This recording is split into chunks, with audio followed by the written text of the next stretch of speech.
It is the time. It is the day. It is the beginning of new, perhaps we may call it era, or better yet, let's just call it what it is. A clusterfuck. And a clusterfuck we are going to embrace and enjoy the greatest of its potential. Today we shall begin what was not begun before. Today is the day the gooning season opens. Yes, it's a very bad joke. We're playing para GOON for one entire season, and I'm going to make my best attempt at creating a series out of this, which we will call Gooning Season, because I'm 12 and I have this kind of humor. So, yeah. Essentially, I know. You don't have to tell me. I am aware of the fact, undisputable, that I should be ashamed of myself. Trust me, I know. And trust me, I am. But will that stop me? No, it won't. It never did, it never will. But today's topic, today's grand scheme, grand quest, is surprisingly simple. Surprisingly simple. I have two things which are needed to be made, if you know what I'm trying to allude to. I need to first finish the placements, and I need to record the games in which stream will partially help me. Partially. Because as you may or may not know, I am, in fact, completely mentally dumbfounded. And currently, my beautiful, beautiful friend OBS is showing me things that should not have existed.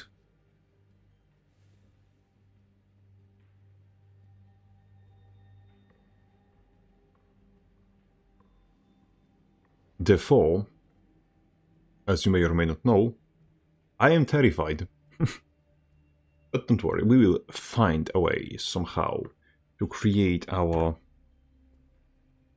beautiful, beautiful abomination in ways that are both mature and humane. He lied as comfortably as he breathed. What up, Captain? New season, right or no? We will see. For us, it is not just any new season, it's the gooning season. And the gooning season we shall exploit to the best of our ability. Oh, you best believe that. We're going to goon, and goon hard. Yes, summer goon. The whole season goon.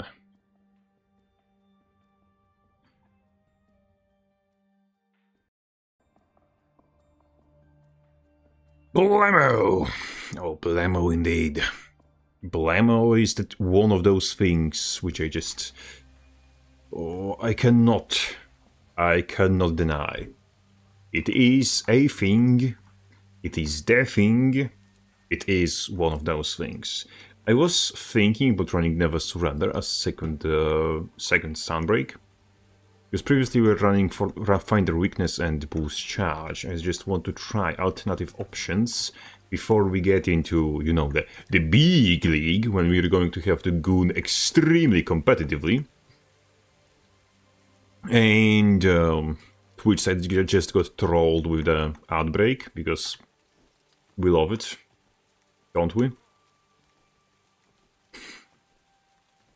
However, as I say, we're going to have a very interesting moment.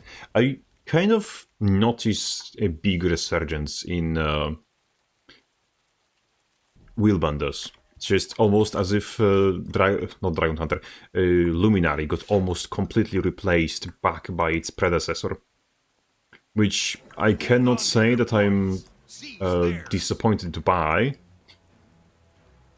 Luminary always felt like, I guess, stuck on a rock. Luminary always felt like an inferior version of itself. No Amalgam on opponent's team? Yes, therefore we have 3 win, unless we immediately just die to the first wheelbender we get. Windmill capture. Justice, courage, assault. And just like that, first blood of the season. First blood of the season, and I didn't even spill it myself. Just a, you know, thief on the display. On full display, just waiting to happen. Seems we're already closing this game before it even starts. They have a Berserker. Is that power or is it Condi? It looks like power, honestly. Or not. Or maybe I'm just... Yep.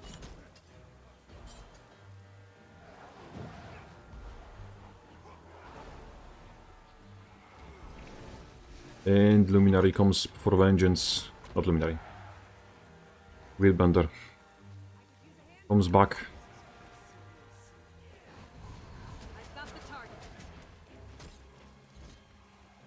Fortunately, I'm still backed up by, like, entire X-Force, so... I am pretty much allowed to just warm up. Shake off the moss.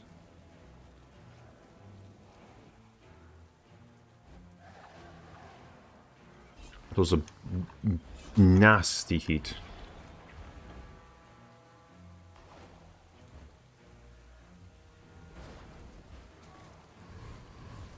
I really like the Find Their Weakness Impale combo.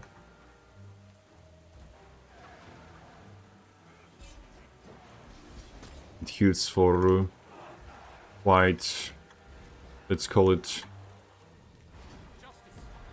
beat seemingly unreasonable amounts. I don't know how did you just win that entire fight on 1 HP and didn't die, but hey. I was saying something about Wheelbenders being just generally better than Luminary. And it's both in... Nope, you are not going down. Shit. You are not going down. I will not allow this. You are up. And we are back in the business.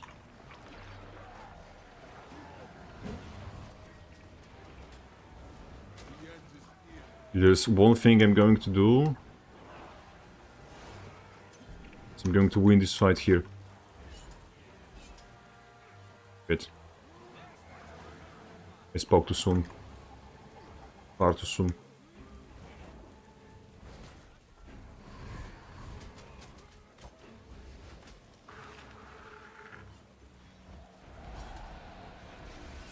Okay, but somehow we're managing. Somehow you are managing. Maybe because the players that surround me are equally as washed as I am. Early games of the season. They do be like that. More often than not.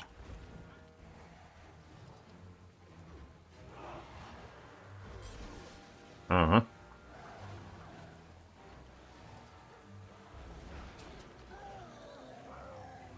But yes, the scoreboard reflects that. This is going to be a complete and utter cluster. Cluster storm, clusterfuck, whatever they prefer. But the gooning shall continue. We will not waver in our faith. Look at him, immediately taken for all it's worth.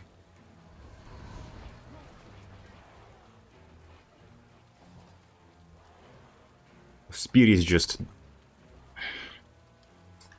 It's just so convenient to have range. Good start so far? Indeed. What is the Berserker skill level? Leave screen splash and floor. So that on Mac stream. It is Signet of Relic of the Sunless. Capture. You can hear about it in Switch. Does it hit backwards? Kinda does, but...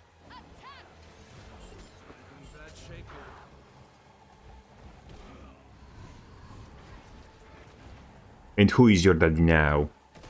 Don't ever try this again.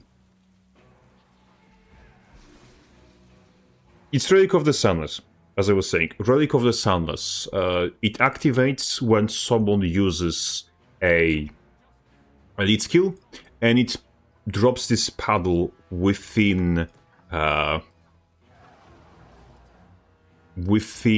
600 range of the player, if possible under an enemy. Your team is victorious.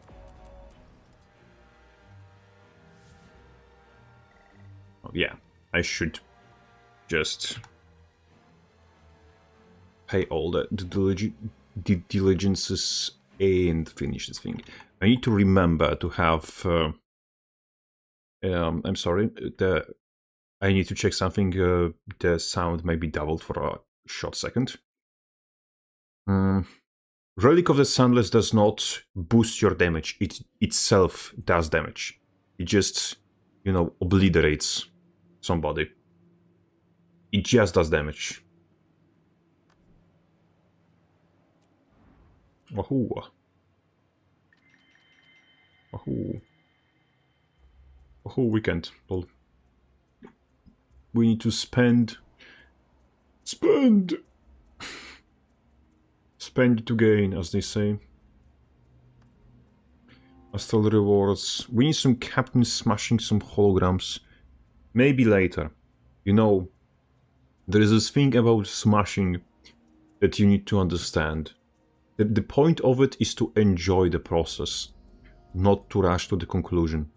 Therefore, let us enjoy ourselves, because that's going to be the best outcome we can achieve.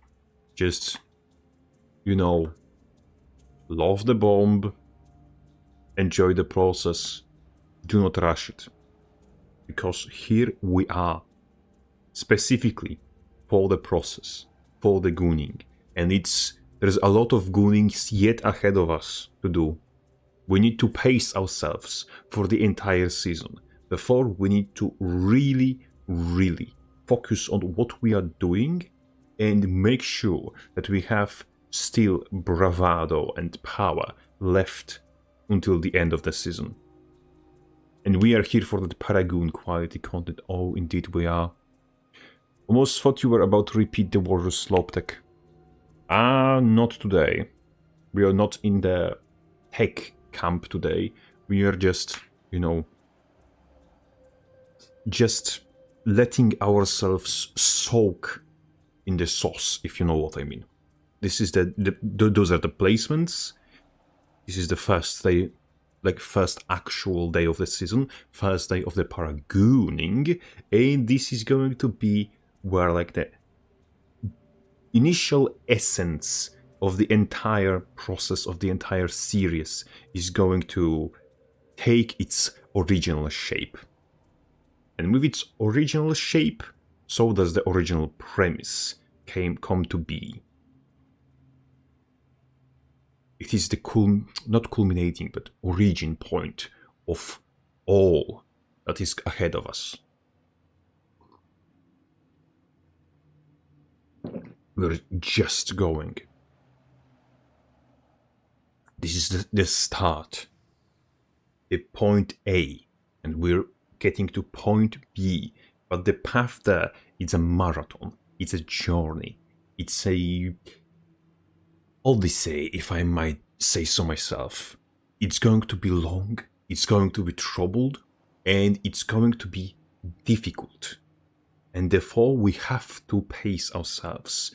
We have to make sure we're going to have the strengths the certainty, the steel, and the hardness, robustness, if you will, to last the entire way to the end. And that's why we are, from the very first day, from the very beginning, hosted up in the GOON cave, waiting just to see what's going to happen, to allow ourselves the pleasure and the pain. In one word, the process. And worry not, there will be a lot of both, essentially. Captain's personal Paragoon cave. Oh, I'm sure that over the course of this this season it's going to become much less personal, and we're going to have unexpected visitors, solicitors, or squatters, or however they're called. And it's going to eventually get really cramped, and we're going to have communal gooning sessions. Nothing better than that. Nothing better than that. Still, in the topic of yet fresh, yet steaming pile of dog shit, that was Summer Games First, and the so-called Guild Wars 3 announcement. You perhaps noticed the, let's say, wider response to it.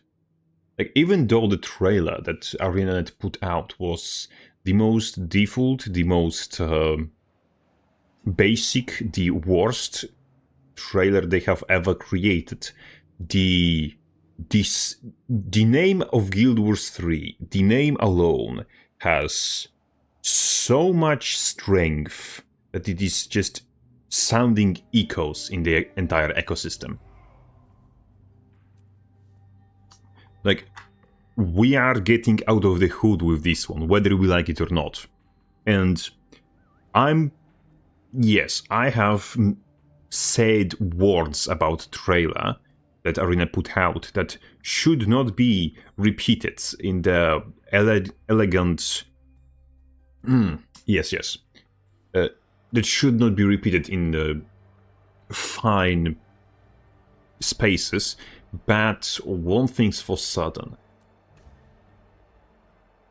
Guild Wars 3 is probably going to be the best MMO that has released since Guild Wars 2, essentially. And sheer fact that it's... The match starts soon. Sheer fact that it is an MMO, that it is new, and that it has Guild Wars name attached to it, is going to carry it very far forward. So, as much as I like indulging in quite... Why are you coming close? Alright, we will go farther. As much as I like indulging in some dooming and crying and bitching and other similar activities, I will also be first to admit that the game might, even with let's call it unfortunate looking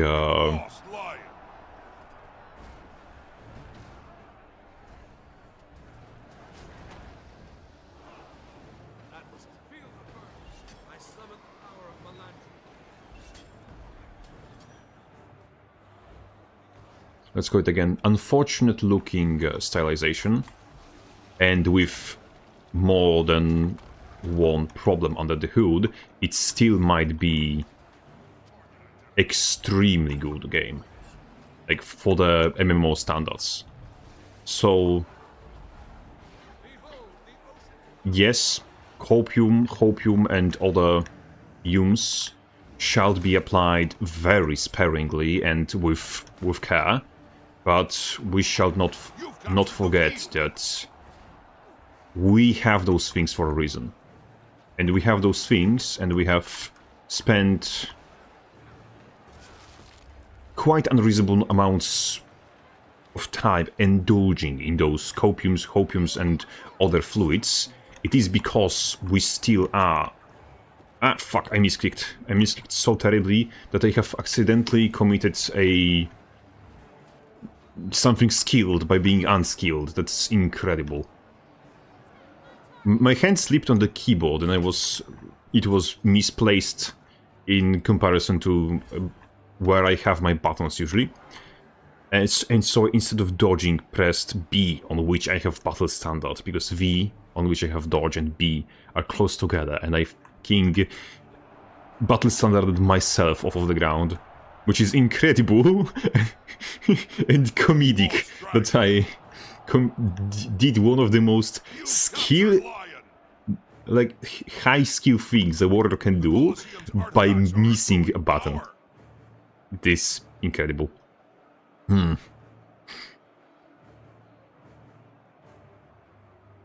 As I was saying, one of the things that I liked the most about a silly little game called Chrono Odyssey is that the devs of this game received this thing called negative feedback.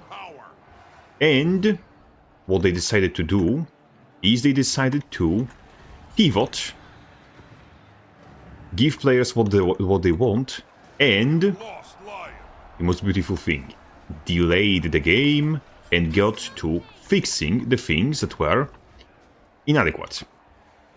And Guild Wars 3 being revealed now, basically 2 years, or maybe even more than 2 years, before actual release, because, yeah, it's over a year till the beta alone. There still is enough time for ArenaNet to pivot in case something goes wrong. So we may yet see update to how the game looks, update to how the game... Like, everything can still be adjusted. That's why I think that we should voice our concerns, but we should voice them with, let's call it, predisposition, that that the game may still be good. So what we should do is we should talk with ArenaNet negatively, and talk with the rest of the world to some extent positively. Because we want ArenaNet to fix the game, and we want rest of the world to, you know, proceed with the benefit of the doubt that ArenaNet will improve their project over time as it is being created. I looked at Guild Wars 3 system minimum requirements at the Steam page and almost threw up.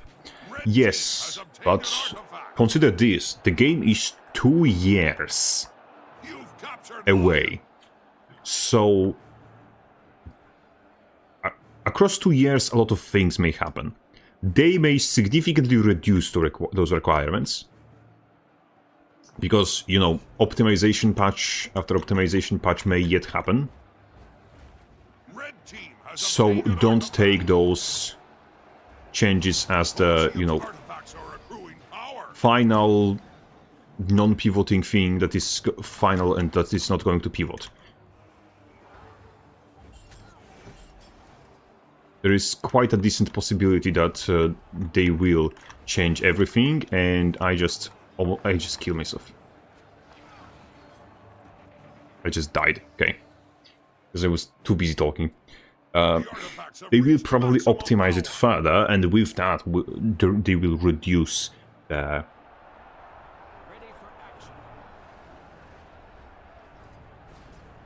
system requirements. I love Dragon Hunters. Fucking what is called Shield of Courage. It's very fun skill. I love it.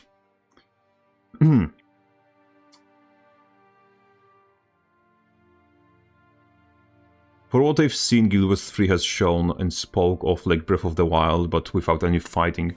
Yeah, so far, yes. But that might be because... you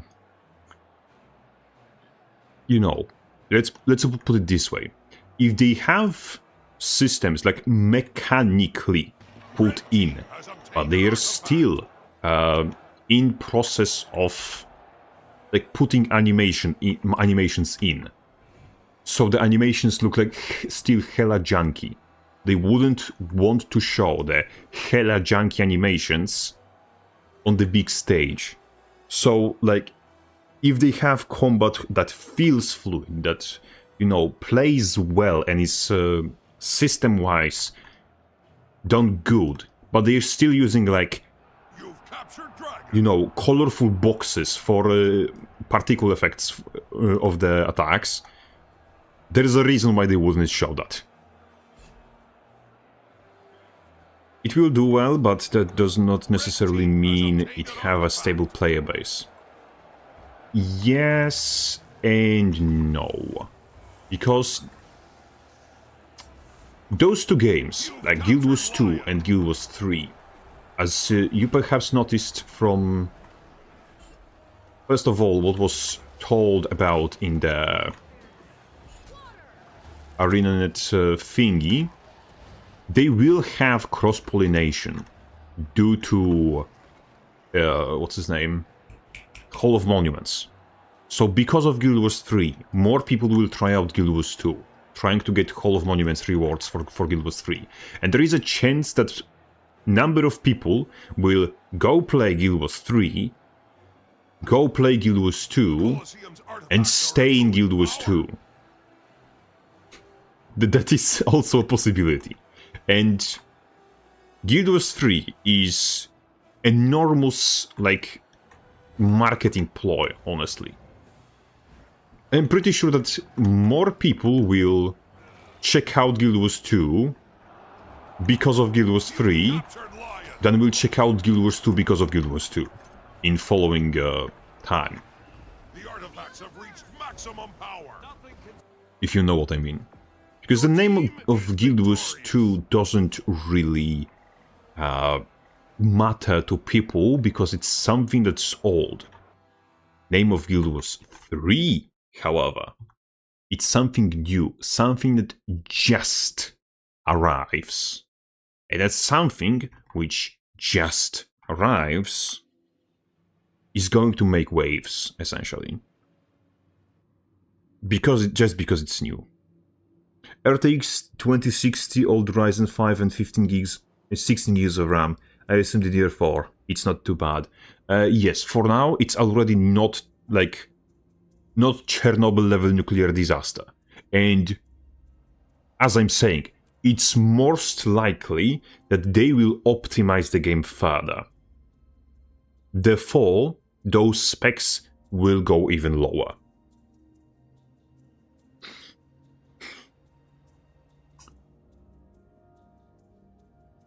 It is, of course, to some extent coping, but as you may have seen, I accidentally hit a clip of a lifetime with the banner, which is comically funny and partly the reason why I chose to record all those games, because we're going to have just, you know, cherry on top like that every 15 minutes, and all of that is going to be, in some way, shape or form, great content.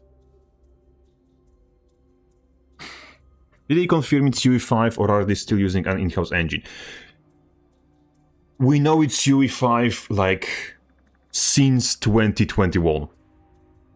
Like, we know it's UE5 since 2021. And they essentially just went with the approach of it's literally too difficult to make the game in our in-house engine, so we are creating it in UE5. And yes, UE5 has its disastrous weaknesses, that's correct. But also UE5 can be wrangled to devs' wishes. If you don't believe, just look at the Embark studio. Guys who made Finals, guys who made, what was the name? Ark Riders? Those are both games which are very well optimized, which function very well. And they both look, they just look good. And that is because Embark know what they're doing and know how to work on engines. So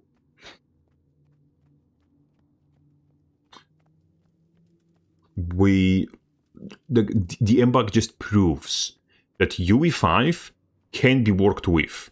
You just have to, and I'm not paraphrasing, I'm not exaggerating, you have to rip up intestines of the UE5 engine and King obliterate it. And just reshape it to your own liking. And then you will get good performance out of UE5. Because unfortunately, the Nanate, especially, and the Lumen, which is the topography and the lightning systems that UE5 has, those are just terrible dog shit. You need to just replace them entirely. We already have DI on the trailer. Not exactly. Because the game of Guild Wars 3, Tasha, happens in Or. And Or, as a place... let's jokingly say the magical thing about it was that Or as a place was kind of a human colony, and the humans brought pretty much the humans were brought to Tyria. Fuck. I lifted my hand again, because I'm stupid. Humans were brought to Tyria off-world. So, gods just brought a bunch of random fucking morons. Sorry for saying that, but humans are not even native to this planet. And by the way, like... So... The places where humans landed were like, if I remember correctly,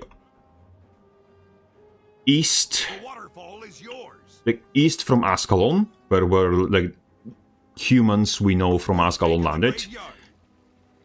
In Elona, where you know the Elonians landed, currently known as Elonians, and Cantha, where you know what the Canthans, as we know them, landed. And saying that, like, and then they expanded, because gods say, expand, find more. And, like, find more space for yourself, expand. And so they just, you know, seeked further, like, lands to claim. The Ascalonians went north of Ascalon, eventually reaching, you know, getting closer to Charlands, to Grofma, and shit. And Elonians just fucking dipped overseas and landed in, amongst other places, Kryta. So Kryta, before we reach Kryta in Guild Wars 1, in the story of Guild Wars 1, Kryta was already, like, in early steps of being colonized by Elona. So...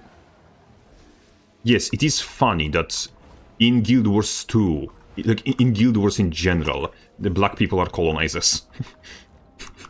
But that's the lore from like 20 years ago, so we cannot put the like black people being in the trailer to DEI, because unfortunately that's just the Guild Wars law.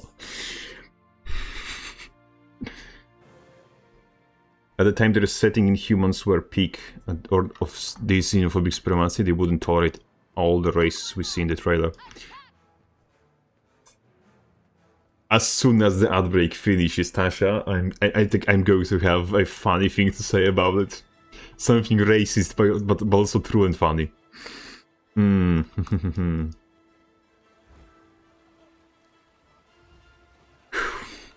Because that is also kind of incorrect in a most terrible possible way. Can you not, Thief? Can you not? Can you not CC me through stability? It's cringe.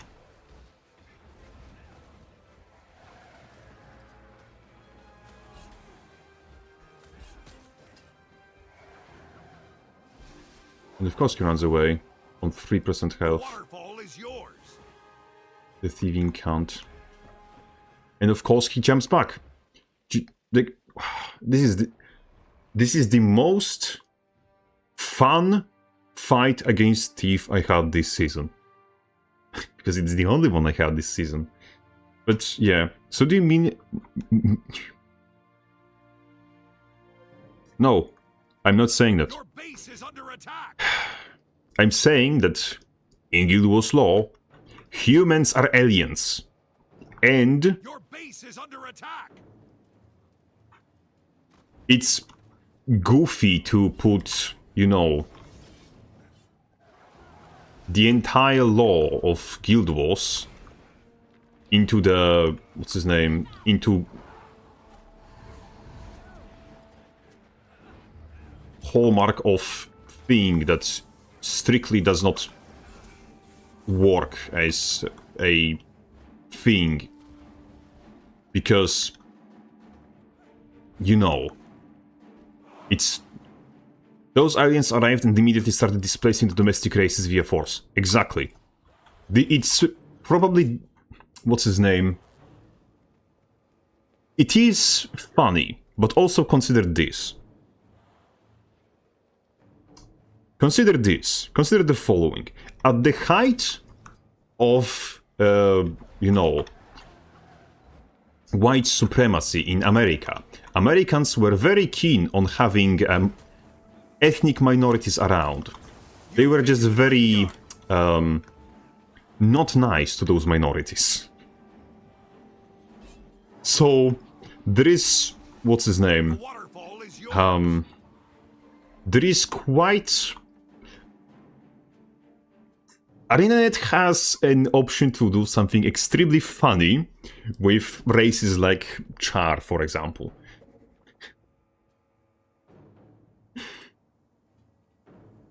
Because, you know, if we have a strong, like, literally powerful faction, which has, you know, literal gods on their side, and who are kind of... you know, kind of these guys in the current state of the law, it would make certain amount of sense for them to, you know, have exotic pets. You've lost the quarry. Okay, I think I'm fucked.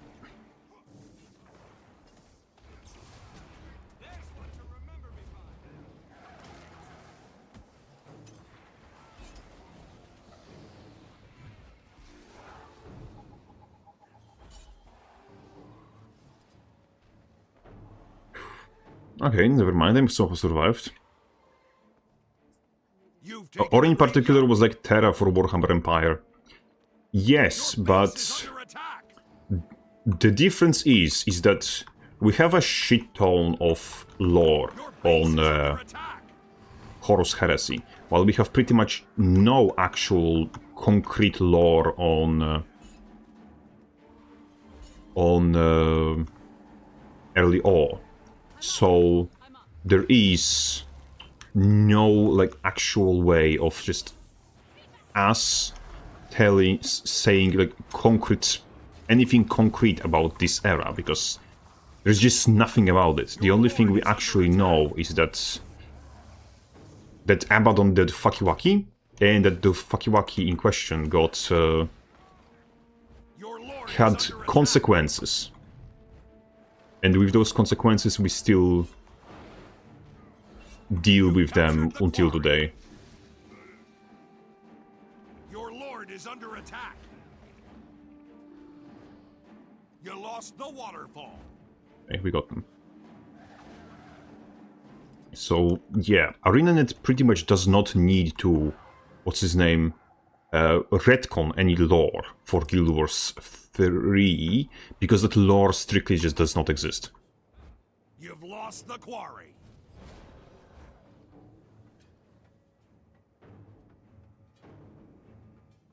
Like, you cannot retcon lore that isn't there. That's the, you know, comfort that ArenaNet has in their Orion things. Because that's correct, that there is no lore stating that there were no char in ore. The waterfall Like, is yours. that there were no char whatsoever. The only thing that is being stated is that that ore was the, you know, big place where, you know, humanity as a whole had their strongest stronghold, and that it was the, you know, the lore is more of a suggestion. Yes, that is correct. Because the lore is so... I don't want to say delicate, but... loosely defined, that it's... No! You fucking bastard! What is it, fucking... you piece of shit. Anything. Fuck you. And your fucking hammer, you piece of... You... Oof. Oh, okay. That was a perfect rage bait. At perfect moment. Oh, shit.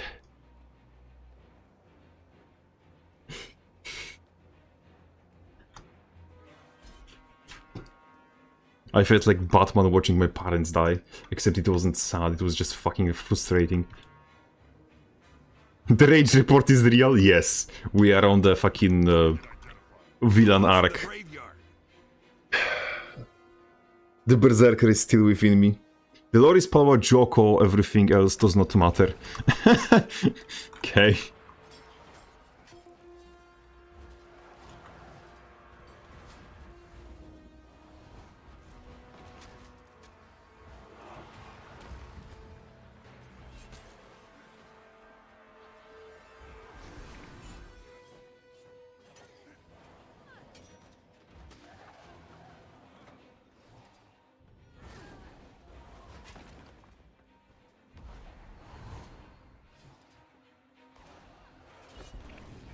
You lost the waterfall.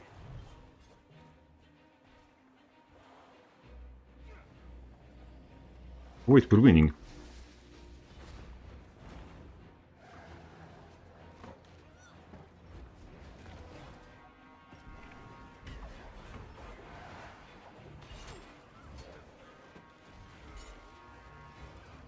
And of course, the thief is here, because the 1v1 is not longer a 1v1. Fuck you.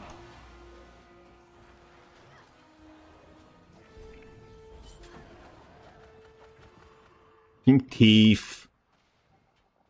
Oh. You lost the graveyard. I wish every thief on this planet to have a irremovable Lego in every single shoe they ever own. And yes, it was personal, because it was meant to be.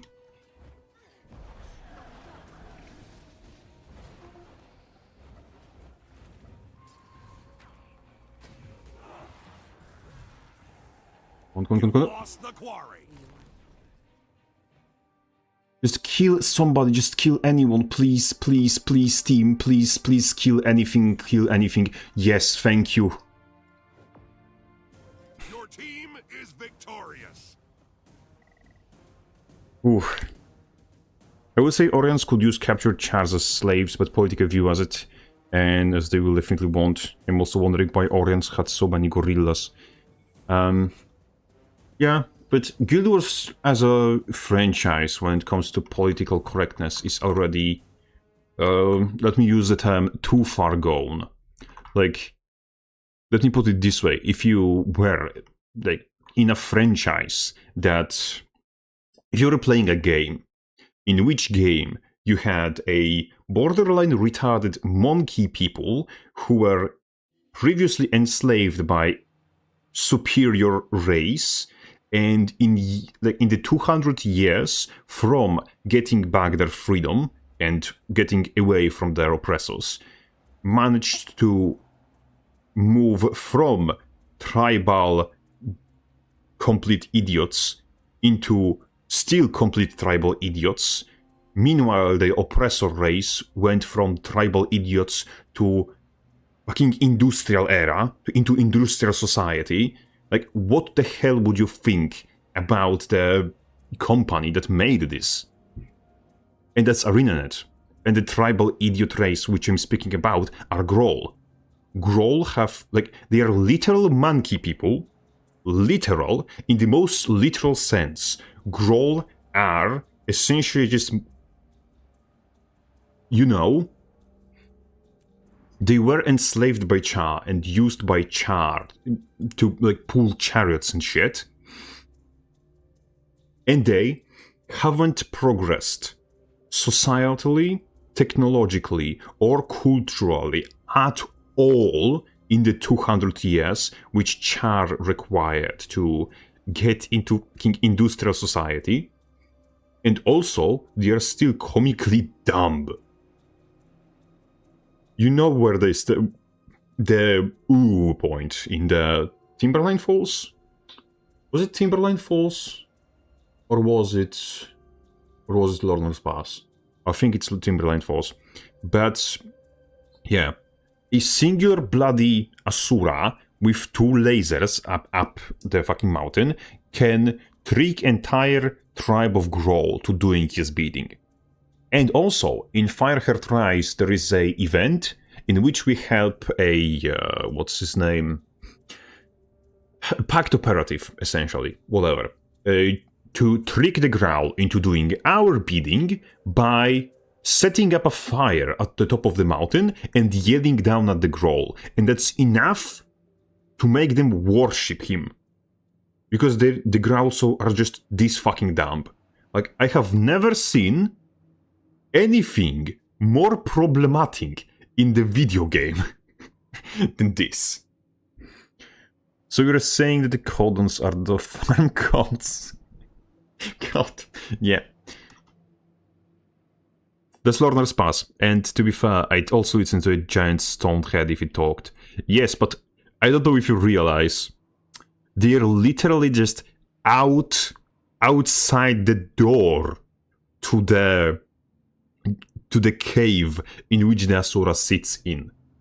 Like, to not realize that something's afoot, you actually have to be, like, just mentally incapacitated.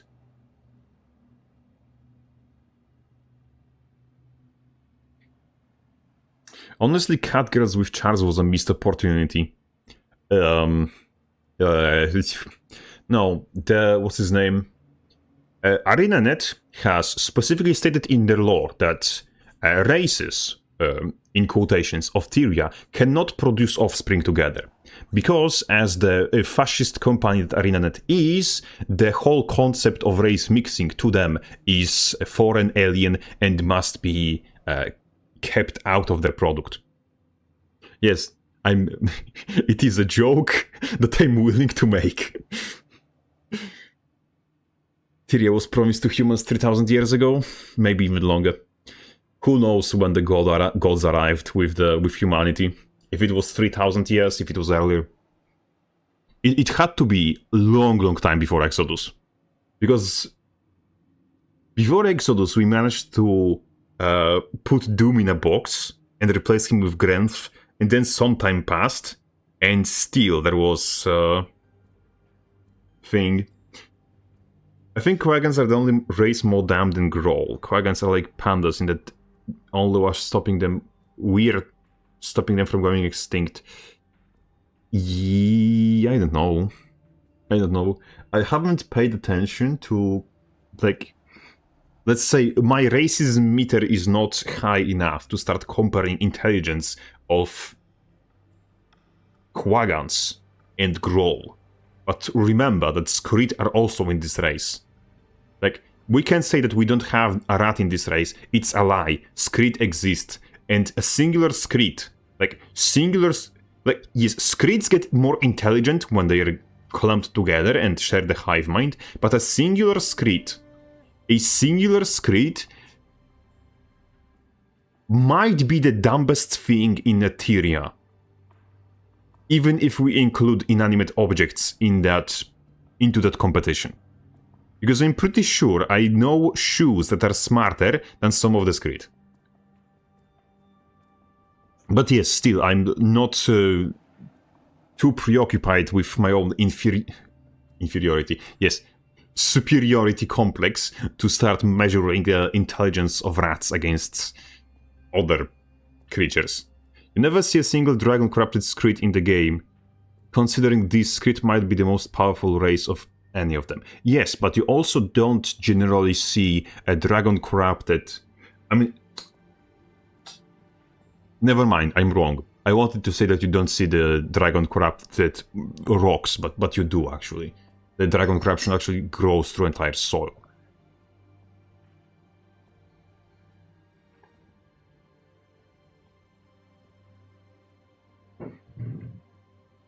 Screed may be the most powerful race of any of them. That would be so fucking funny. Hylek are also tribal people, but they seem a lot more intelligent than Groll. Yes, but we also don't have Hylek in Guild Wars 1 in general, if I remember correctly. If they are, we might... I just may have, like, my mind forgot to register them. But there's a lot of sentient races on Tyria. We have Tengu, we have Naga, or Crate. Crate can fucking speak, if I remember correctly.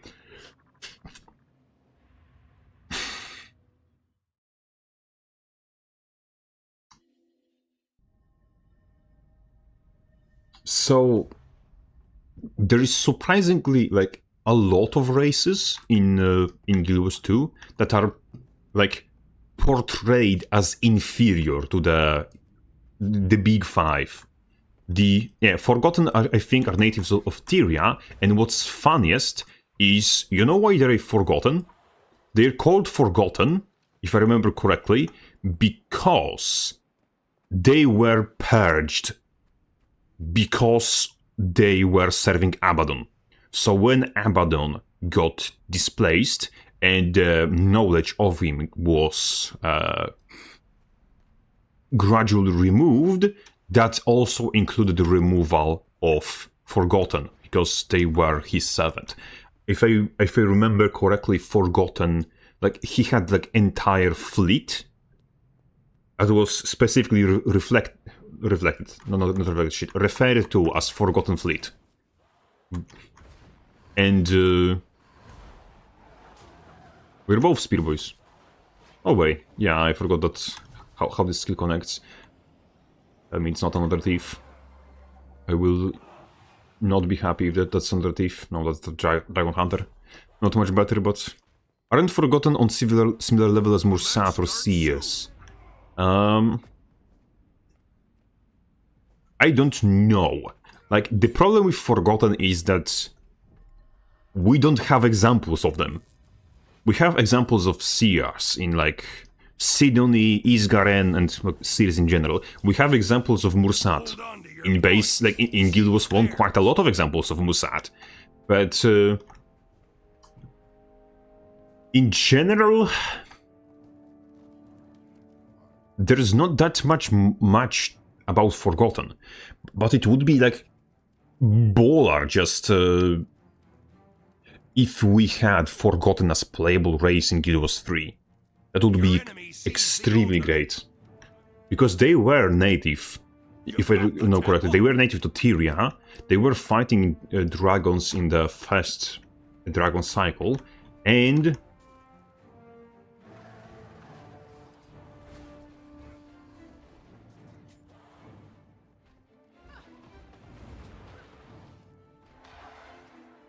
Nope.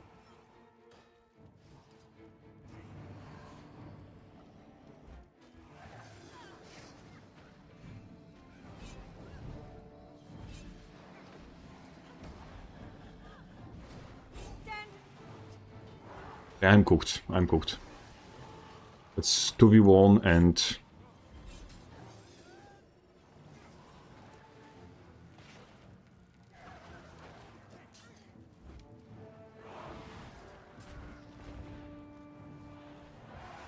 Can you please cough?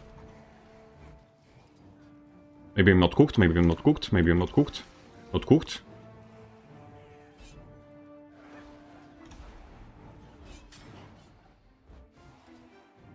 Target identified.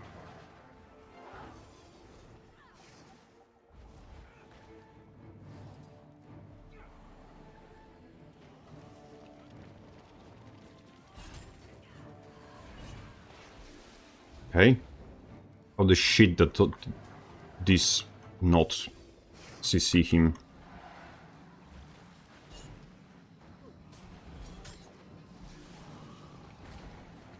Don't leave me here! Don't leave me here. I'm fucking Paragon, I can heal. Just don't leave me alone in a 2v1.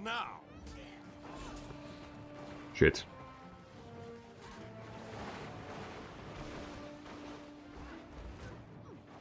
Okay, and how that hit me? Yeah, he doesn't get CC'd. Please, just crowd control the guy. Please, you're a thief! Just please! Okay, never mind. I may be stressing too much.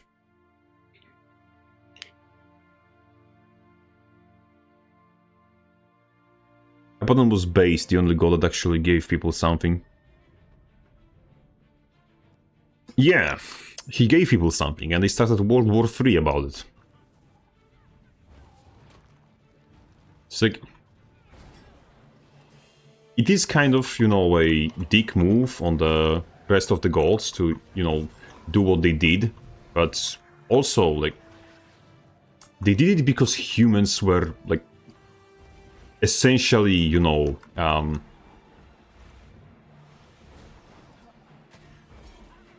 You've captured the altar. they were not responsible with the power. If you know what I mean. Damn. This seems to be like extreme.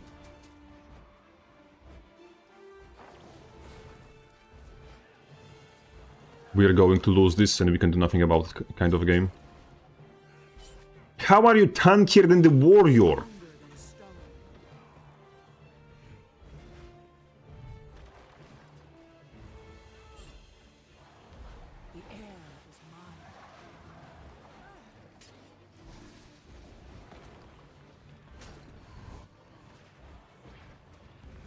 And finally!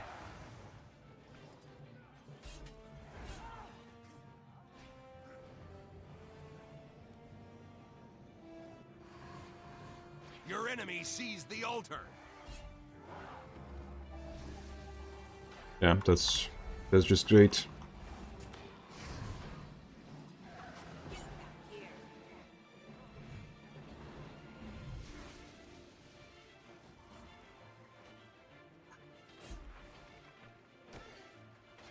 You control the gate. Oh. Damn. Worth it? In quotations. Pretty sure the flame religion at the time were powerful. No. Legions in Char lore are a much later thing. All of them were post-Exodus. Like, Char... If we... I might be wrong about this. I might be. It is something I completely, you know, don't pretend to be a... Imagine if we took that 2v1 in our favor.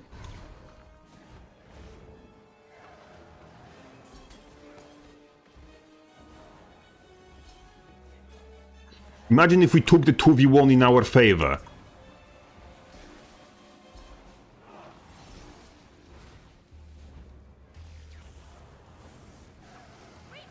How dope that would be.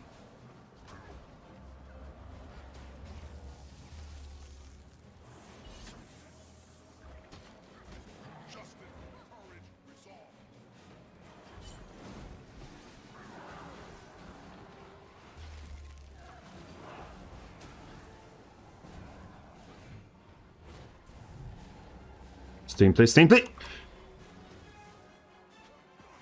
Tranquility has appeared. Fucking elementalists! King had to.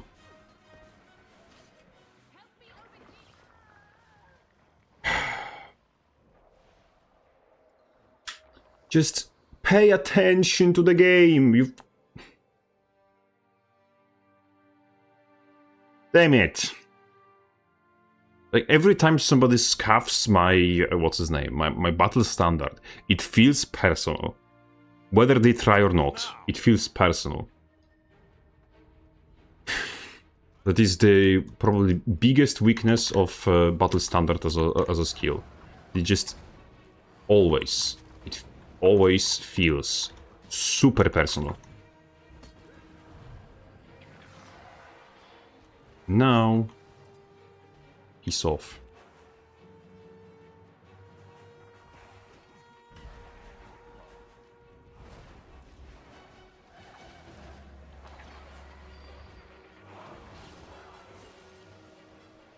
Yeah, that's great. I love it. Banner needs rework. This entire game needs rework, honestly. Banner of cortisol spike. What are those fucking words? None of them even exist. Balthazar and Lisa are anything to go by. The gods are pretty awful people. Everyone with power is awful. Everyone with power just becomes awful. Sooner or later. You either die like a bitch or live long enough to see yourself become an awful person.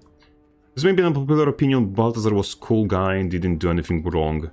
The other gods should have fought for Tyria instead of leaving the kids on the side of the road. Yes, but also Balthazar's, Balthazar had this great idea of, taking the humans, which he was supposed to, protect as his people, and turning them into unliving, uncaring metal constructs powered by human souls to use them to fight the threats that humans were facing. Like, if you want to protect humans, maybe make the things that you use to protect humans from something other than the humans themselves. I know, the novel concept.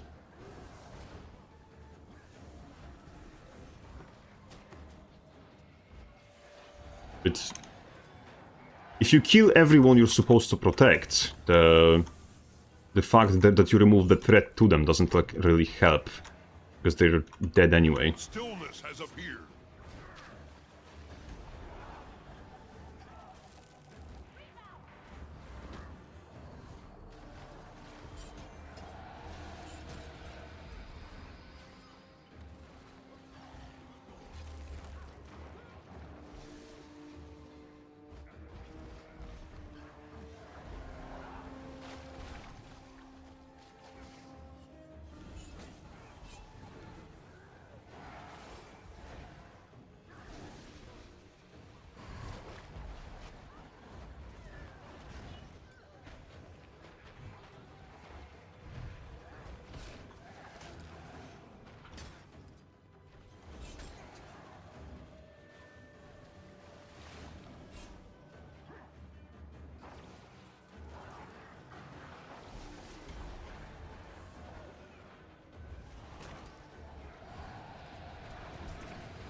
Your enemy sees the altar. You control the gate.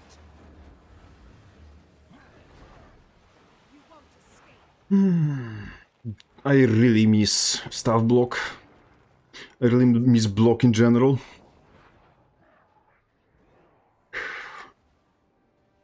Forged loot sick as hell. Slavery but jetpacks is acceptable. Slavery but with jetpacks is acceptable.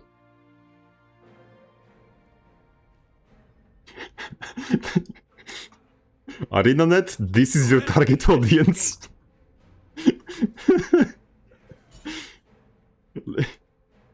Like, I cannot even answer that. Like, there is nothing to be said. This is just... There are no original sentences left anymore. We have reached the pinnacle of everything.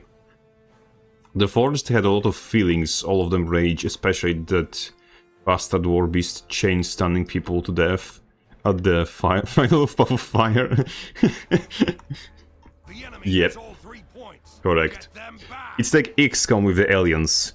If the Vipers have boobs, why shouldn't we side with Advent?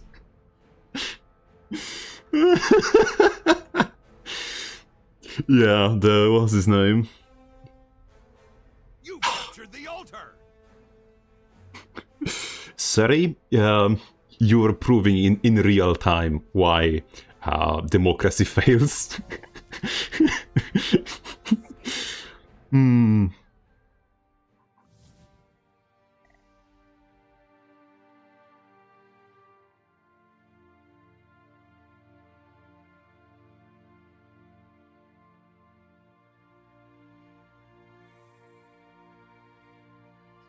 Did they just cap the recording? Thank you. You're welcome. I think I fucked up the recording. Yes, I did. I fucked up the recording. But don't worry, I only fucked up like a minute and a half. I felt nothing for the Guild Wars 3 trailer and was screaming at Dragon's Dogma 2 DLC trailer. The world's so different. Yeah. That Guild Wars 3 trailer... It was just bad. Like, there is no talking around it. There is no... What's his name? There is no way to deny it. The Guild Wars 3 trailer was just bad. Hopefully Guild Wars 3 PvP will be OP. OP. What do you mean by OP? Do you mean like really good? Or do you mean... what's his name? Or do you mean just... broken as shit, because Guild Wars 2 PvP is broken as shit. And not in a good way. I seriously thought it was New World trailer. No, New World had better art direction. I'm joking. I'm joking, but... Yes, the Guild Wars 3 trailer for the thing... it really looked like it was a... I have a theory. Because in the beginning of this year, like few months, I believe in February or March, ArenaNet has... they hired some temporary contract hires. And I think that those temporary contract hires may have been hired specifically to create this trailer. Because... what's his name?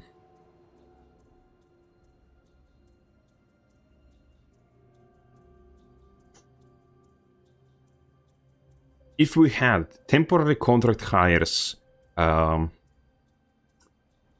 put just specifically like 6 months before Summer Games Fest, and we get a trailer on Summer Games Fest, it is very possible that they may have chose just to get the contract hires, the temporary hires, to create the trailer. Which, like, it is logical, because, you know, if you have entire studio working on something else and you don't want to, like, to divert the actual people, sorry, maybe I used the wrong term, the important people from their important work, you just get contractors. But the contractors will do worse work than the important people. And so there is a quite a large chunk of chance that Guild Wars 2 trailer was just made by temporary contractors. For me, it's stupid how most Ain't partners were overreacting during and after trailer, but they got information beforehand about Guild Wars 3. I know from people like Sudo that not everyone received information that it's going to be Guild Wars 3, and a lot of people thought it's going to be the card game. But yes, there are people who overreacted to the point of absurdity. I don't know which one streamer that was, but there was a girl that actually fucking cried, and that looked so fake in comparison with the trailer that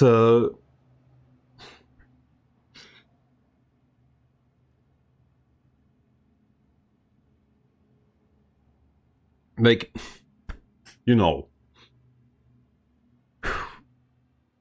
But the situation in which we are in with Guild Wars 3 is very, very strange, because the trailer itself was dogshit, but the power of the name alone of Guild Wars 3 is so massive that people don't people outside Guild Wars sphere, they don't register the trailer, just the fact that the game was announced. So the trailer for the larger audience might as well not exist. Shit. Who was at the Game Awards announcing the trailer? Sorry, speaking after the trailer? Was it game director? I forgot which one was that, but yeah, he could get out on stage. Yeah, Colin Johansson, thank you. So Colin could just walk out on stage, grab a microphone, and say, "Guild Wars 3 is actually announced. It's real. We're going to make it beta in 2026, late fall. See you later." And that would have the exact same effect as the entire trailer. They could have just flashed a PNG with Guild Wars 3 logo, and it would have, it would already go off like a fucking nuke. So maybe the fact the trailer is absolute dog shit, because they got a contract hires to make it, maybe that's big brain actually. Because if they realized that the name alone will carry this much power, and that they don't have to stress it, they just have to make it and drop it, and it will still absolutely devastate the scene by just sheer fact that it's Guild Wars 3.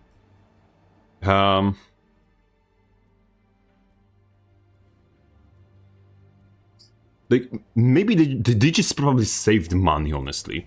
And the only people who are who are angry about it are the people who would be angry about it either way, probably. Because I don't know what they would have to do. Probably they would have to have fully animated cinematic thing for me to be satisfied. But I would still be probably mad that they don't show enough gameplay, they don't provide any concrete information, it's just an announcement, blah blah blah, blah blah blah, blah, blah, blah, and I would be still probably complaining. And the streamers, which are, the hardcore hype men, I'm pretty sure that, Teapot nutted a little while it was revealed, and his reaction to any stream would be the same, regardless. Because, this is just the way he reacts. Maybe it's performative, maybe it's his actual reaction. It's not me to judge. But I'm pretty sure that if Colin just, walked out on stage and did the worm and left without saying anything, the reactions would be equally as overblown.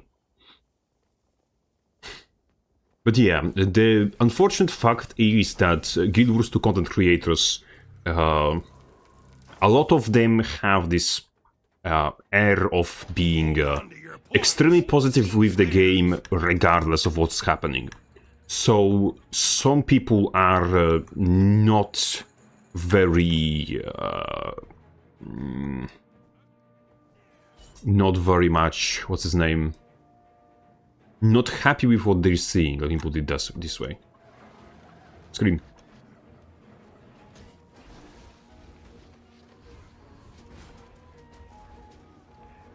Where's your entire HP? So, where's your entire HP?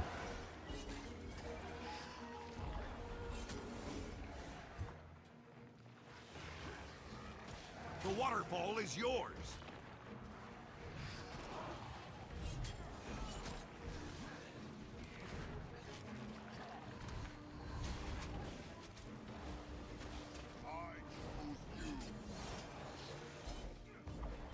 You lost the graveyard. Wow, the ability to kill people is so funny.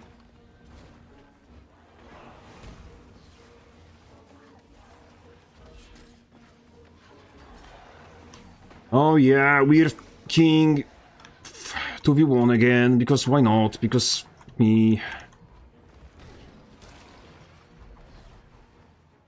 Why? Why can you open from stealth with all of this bullshit? I'm back. You've taken the graveyard. Come here and help me, dude! You lost the quarry. What are you waiting for? You want him to die from old age? Just burst somebody down, you're playing Holosmith.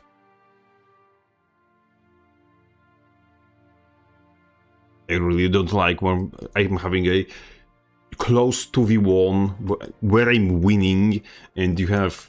Oops! Surprise! Positive toxicity is just as lame as plain toxicity. Guild Wars 2 is swimming in a crap and it's just not the game it's the players for. Yes, but toxic positivity is... what's his name? It's a very cozy spot for a company to be in. And so companies are not actively trying to prune it, like the, you know, toxic negativity. So, and people, like, it's in general more difficult to tell toxic positivity apart from just being, you know, joyful in a stupid manner. Because people who are, unfortunately, actively malicious with the positivity...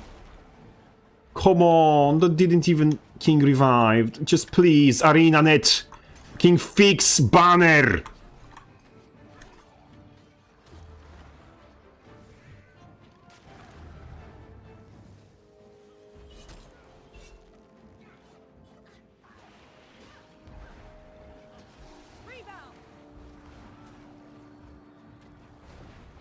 We'll kill you. Someday. Somehow. Come on, you revive sliced.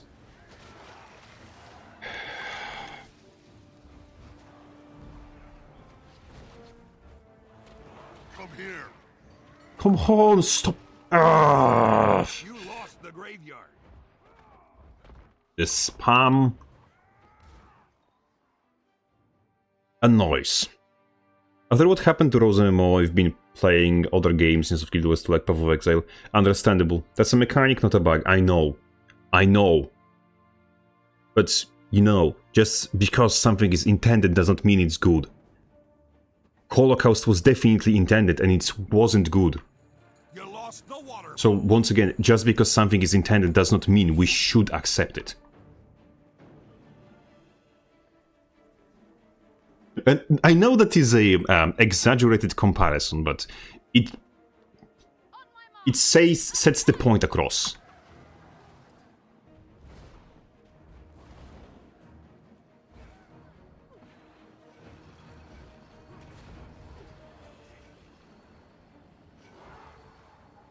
Like, it makes the message clear. And very clear.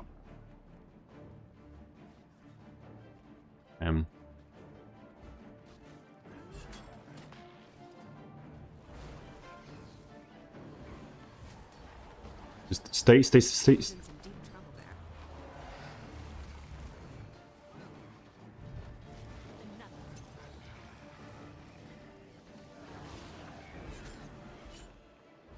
You've taken the graveyard.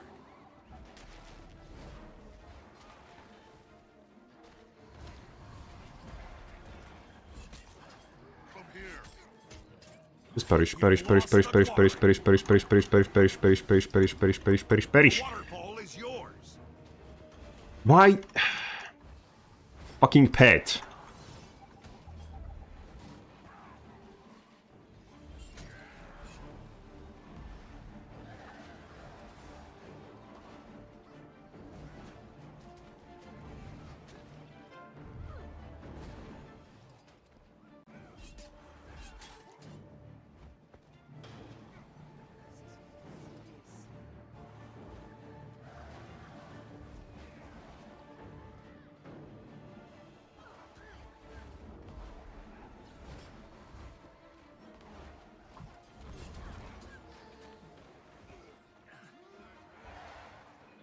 There's one to remember me by.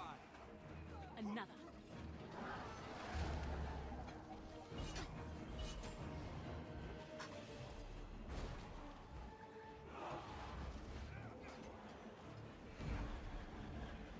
You lost the waterfall.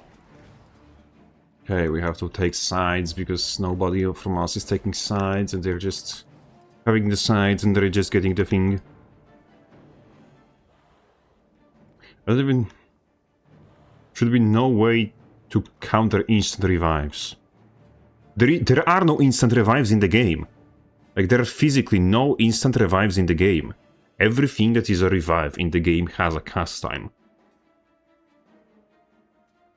Especially fucking elite skill. You've captured the I quarry. don't even know how PvP would work in Guild Wars 3 with console games normally. Genuinely normally. Like... You can play Guild Wars 2 on a controller.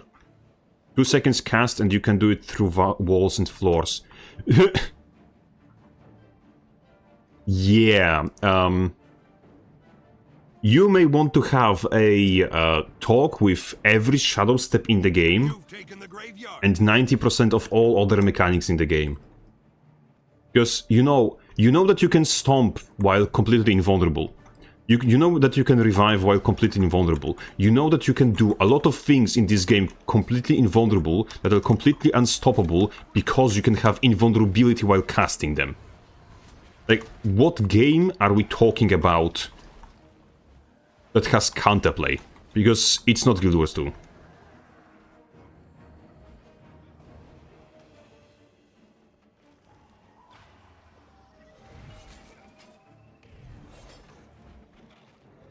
Like, this is a game where you have an instant crowd control with shadow step to the target that The waterfall is removes boons. So it removes stability. You have instant crowd control that removes stability. And it is considered okay. I can have, therefore, my elite skill to at least bloody do what elite skill slot should do.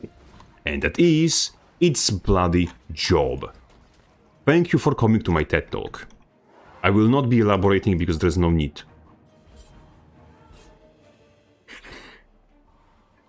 Bro needs to take a break from the game.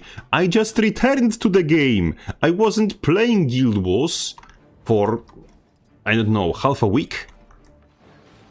And moreover than not, just... That's not how this works. If I take break from the game, that will not make the game less bullshit. It just increase... No, not every mechanic. Zakis, I don't know if you realized.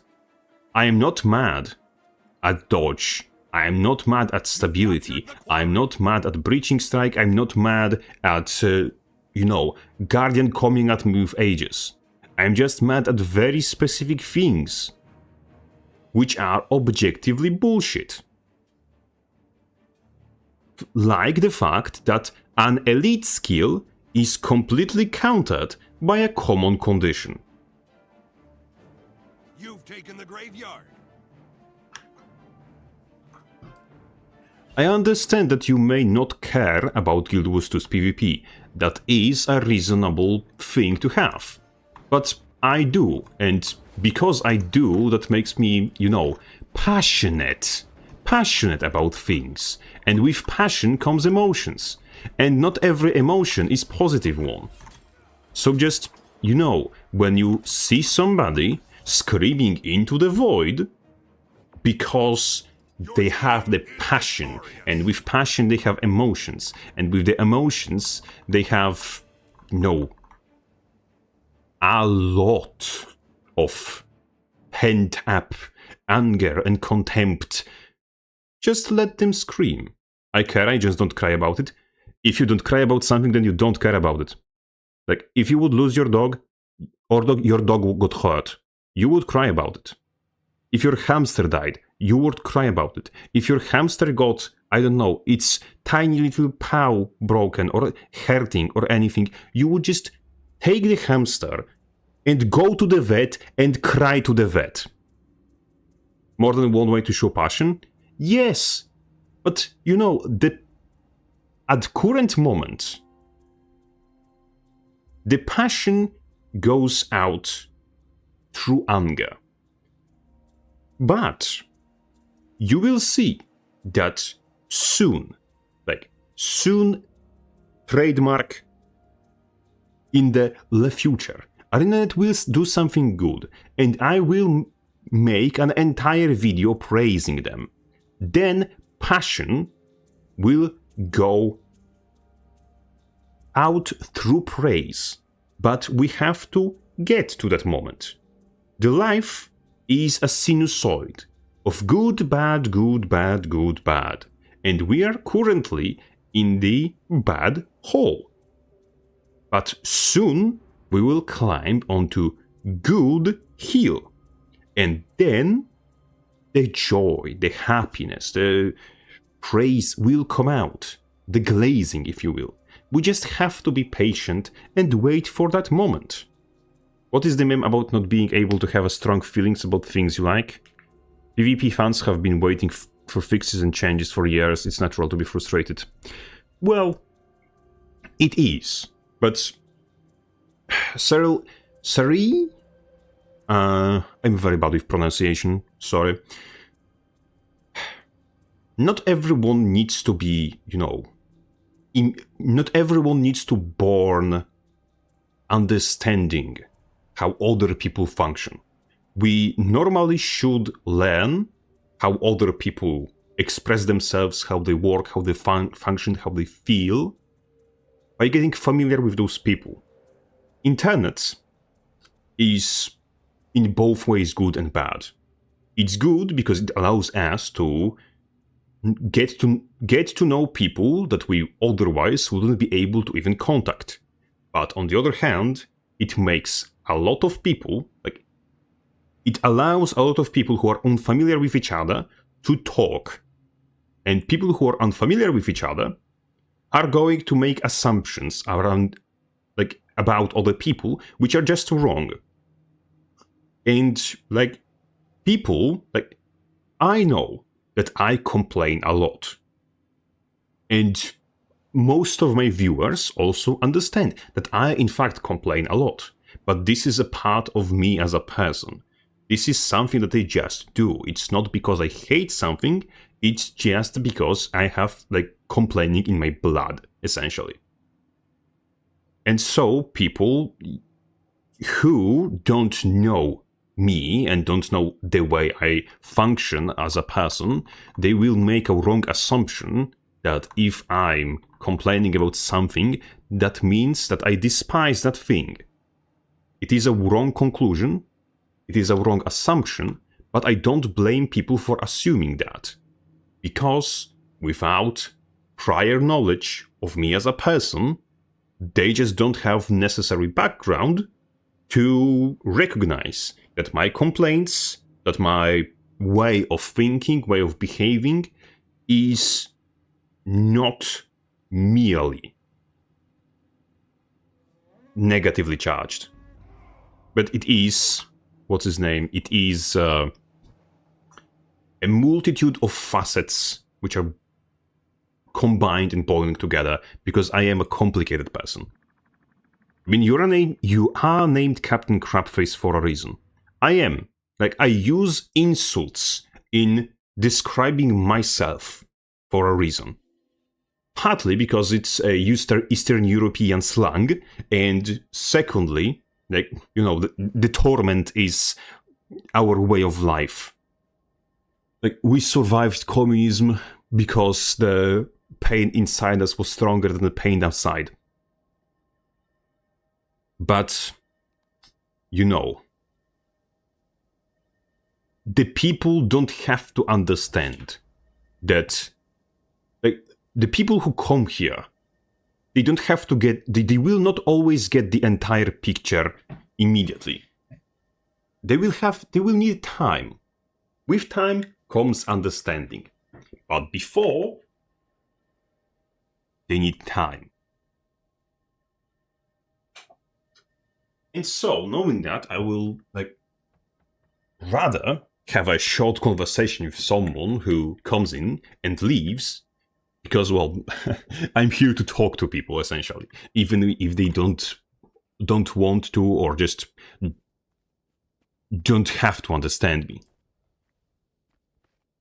It's more that you're not poisoned with toxic positivity and performative behaviors as Westoids. Yes, but our Eastern, you know, tormented society might be more negative than it needs to be. There is this, you know, joke about Polish smile, amongst other things. But yes, the people that we are shaped by the environment we are created in. And when I'm in the environment where telling people shit that's very harsh, but that is going to allow them for self-improvement somewhere down the line, it is considered a good thing. But I just got completely... I got shown my place. And the place is in a trash can.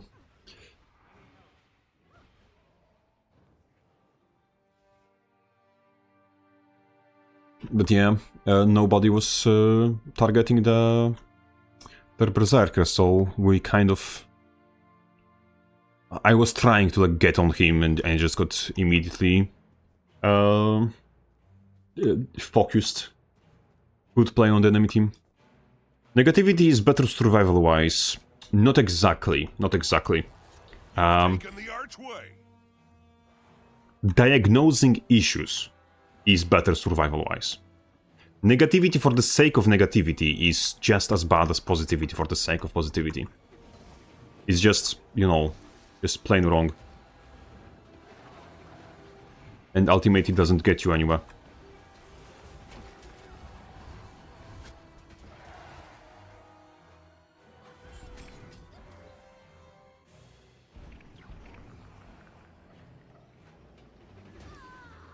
Oh shit. I stopped paying attention. I'm trying to read chat. My favorite interaction with Eastern Europeans was being offered a cake at a party in the West. It's normal to decline beforehand, but if you tried it with Slav, they just go okay and put cake away. But some prefer being in the dominant position of an argument, whether they're wrong or right. They don't care about getting better. Yes, that is true. And that is a problem.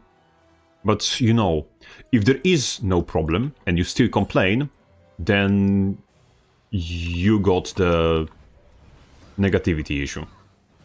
You just, you know... The trick is to go to walk the fine line.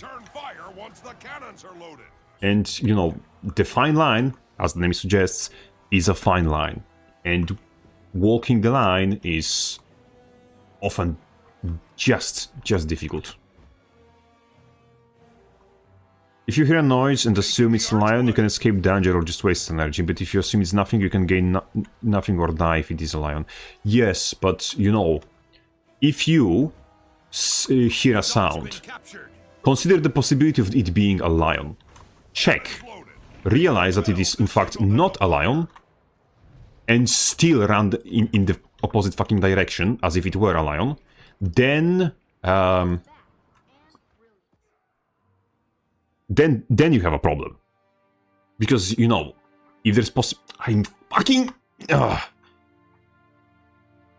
I'm stupid, and I forgot for the 5th time to use the bloody plugin that I was supposed to be using.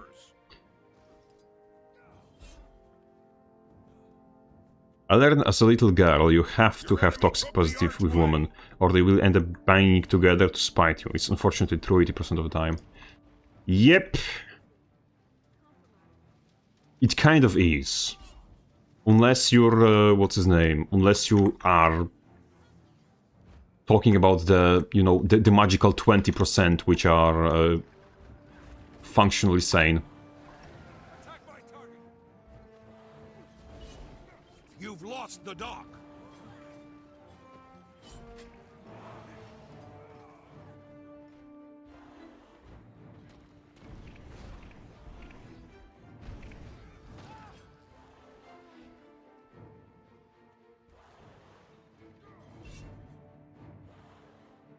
You've taken the archway.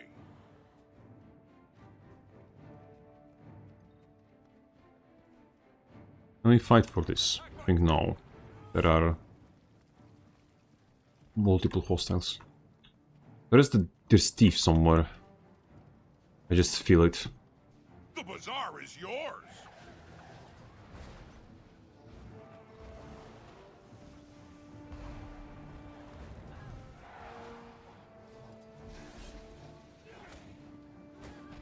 Yep, his Hammer 4 goes out faster than my Dagger 3.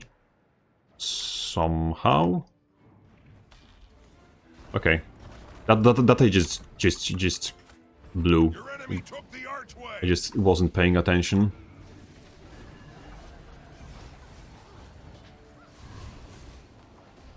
Maybe I'll think twice next time.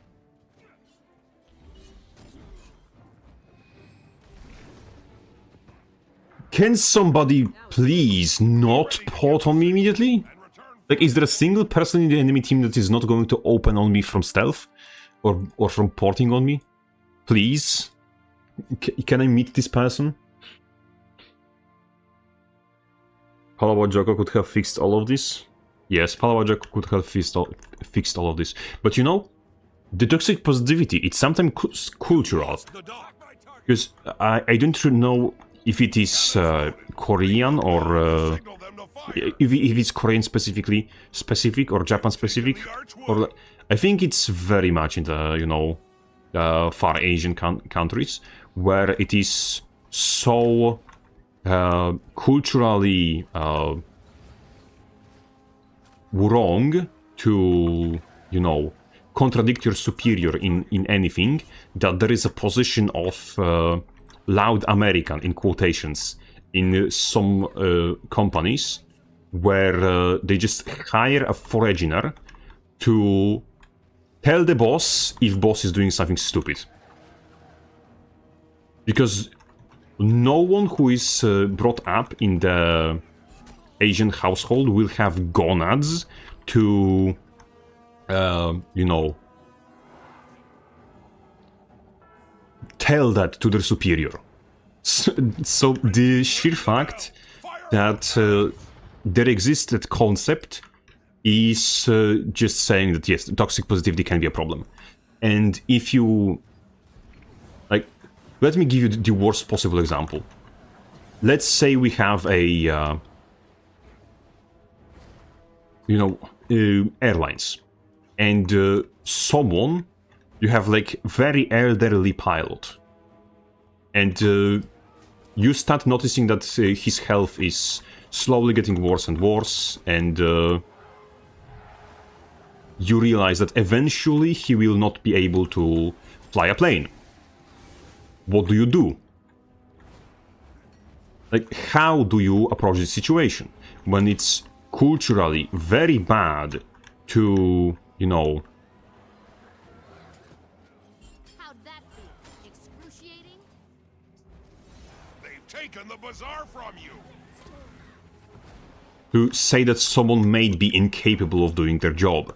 But you know that if that person grows old enough that they will in fact stop being capable of flying a plane, lives might be on the line. what do you do then? Then you need, like, unfortunately hurt this person's feelings, or be okay with the fact that lives will be on the line. That's part of the, you know, general issue. And return fire once the cannons are loaded. So we have to recognize that there exists a situation in which you will have to hurt someone's feelings for the betterment of society and humanity as a whole. And unfortunately, the current consensus on the West is that feelings are more important than, you know, the entire name of the game. And that's how we got the concept of things being problematic. Small rebellion, Sichuan border, 323 million dead. I don't know how that comes with the context, but... China had more rebellions than anyone in history. Might be. I was talking and playing the game, I was reading the chat. What's happening over here?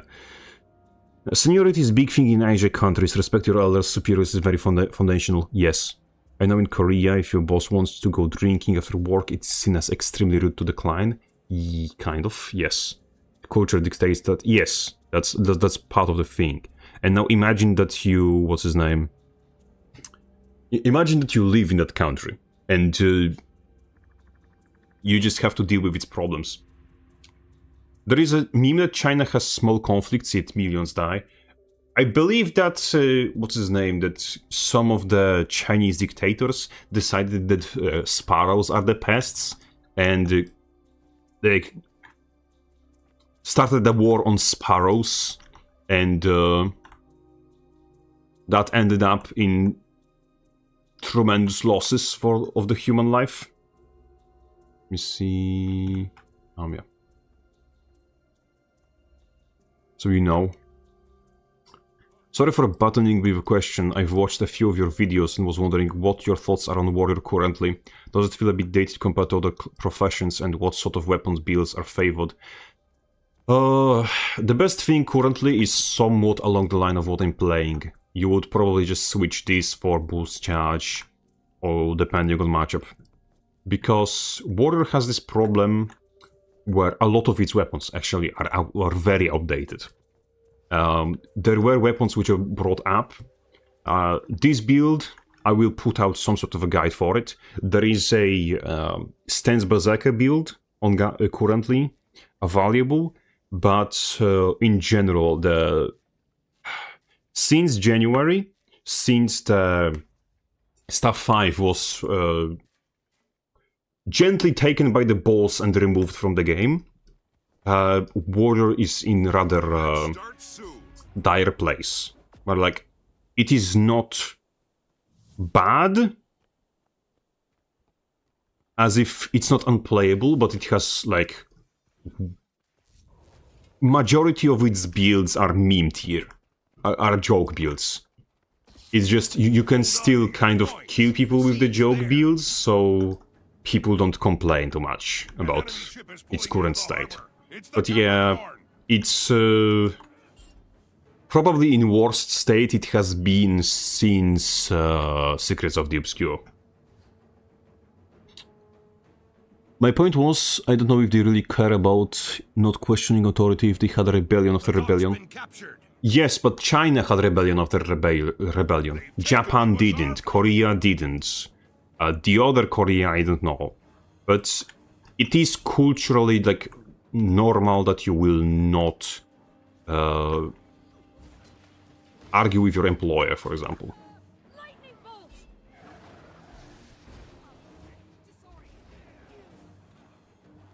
Where do you think you're going, sweet prince?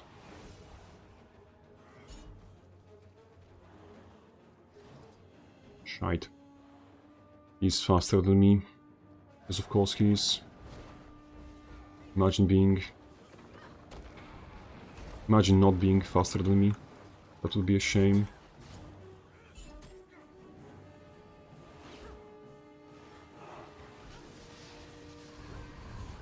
And welcome to the 2v1.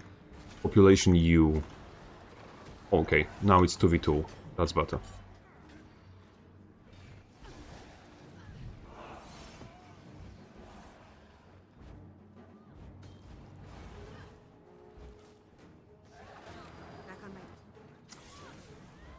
And when enemy does this, the elementalist does not run away. Your enemy took the archway. Okay.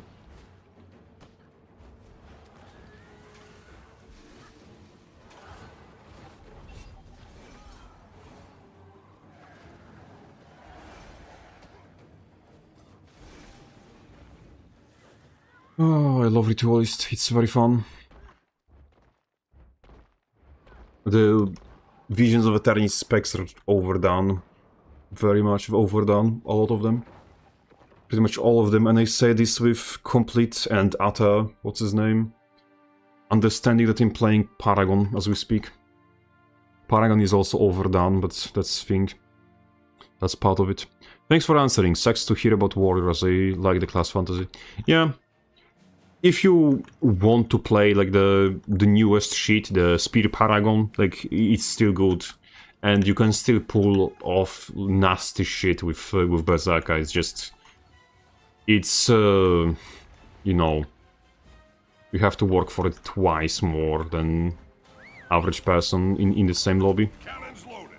Ring the bell to signal them to fire.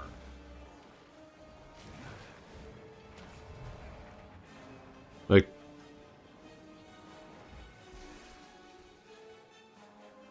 Blue team, ring the bell. Fire all cannons.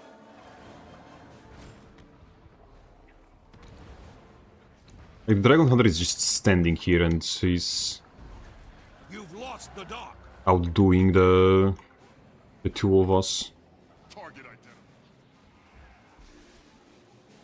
Yeah, but we probably should have targeted the support from the very beginning of this bonanza.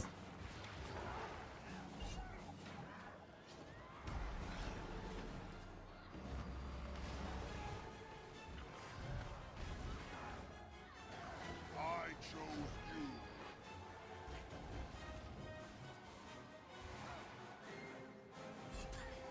you. Yeah, it is extremely good that we get to kill people, you know, in a game where you just, you know, where you go in to kill each other, and that there is no class that is immortal while one-shotting people.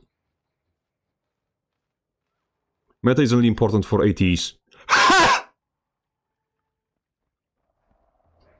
How to say that you don't play the game when you're trying to talk about the game? You know, Zarkis, I have a suggestion for you. You can quickly test that assumption by trying to play Gunzerker into any comp that has Visions of Eternity specs. And I want you to see how well this is going to go for you. You can get to top 10 on any specs virtually. Yes, by duo queuing, abusing matchmaking and shit, you can get into top 10 without Amulet. Like, but just because you can do that... Zarkis, do you think that you're equal to Lone Cap? Do you think that you're equal to Lone Cap? How many people do you think are equal to Lone Cap? Oh yes, I'm very, you know, I'm happy to hear this. I'm pretty sure that, you know, there is no possibility at all that you're just lying on the internet. Because, you know, people never do that. I have no reasons to ever, possibly, at no point in history, you know, that there were people even slightly dishonest on the internet. Moreover, Visions of Eternity specs are different than the things that came before them. And that, you know, that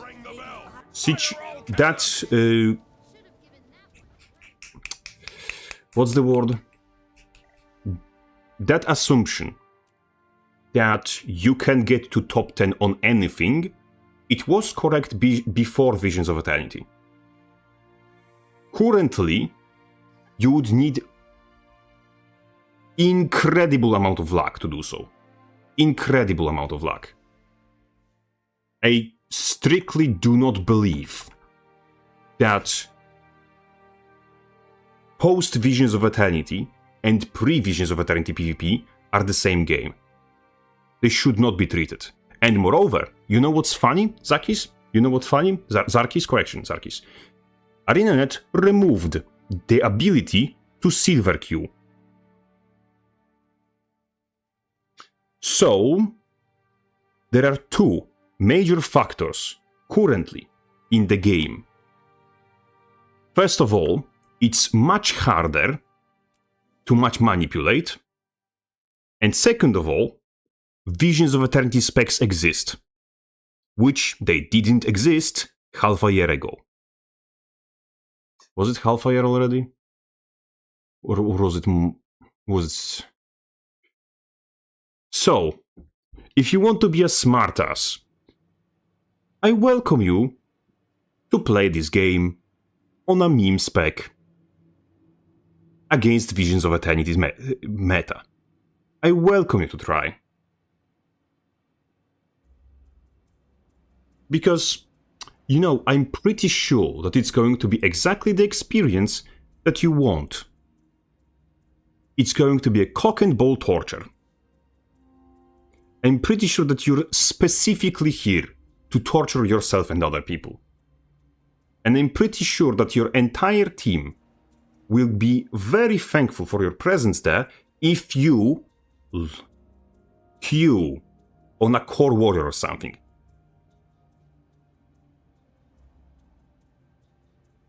Please don't rage with Mr. Crabface. Why not?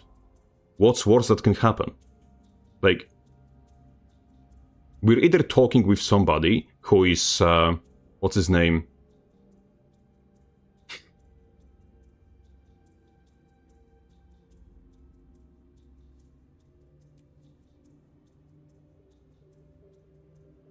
Like, honestly, you know, as I think about it, I realize that we are both dumb. That we're both genuinely dumb. Because we are bickering like children about something that has no meaning, honestly.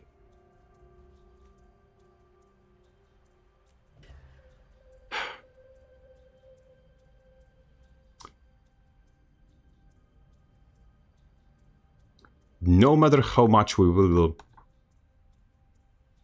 discuss, if that can be called a discussion, this topic, it will not change the fact that Guild Wars 2's PvP is,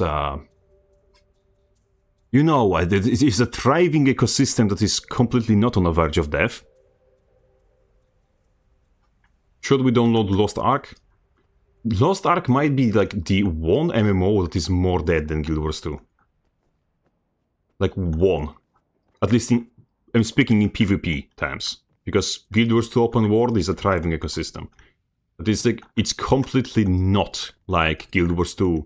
Like we had the previous season. It's not as if it had a, you know, less than 200 people in Platinum last season. In Platinum and above, that is. It's not how, you know, not how it works totally. But, you know, it's PvP. Like, you're not allowed to be washed. You're not allowed to have different opinion than somebody else. Because that just means you're silver. You're not allowed to want to have fun, because that also means you're just fucking silver. You're not allowed to love the game, because that means you're just silver. You're not allowed to have passion, because that means you're just silver. You know, it's the usual, normal PvP bickering. And honestly, I might be right, I might be wrong, but bickering for the sake of bickering is They took still the name of the game. PvP maps are populated list / cope, #cope. taken them on. Yep, they are. Like, it is honestly 100% a fact that PvE in any game will be more populated than PvP, but yeah. Like, look at Warframe. The keep is yours. That game has a metric shit-ton of PvE players, and its PvP is completely dead. Svanir's return.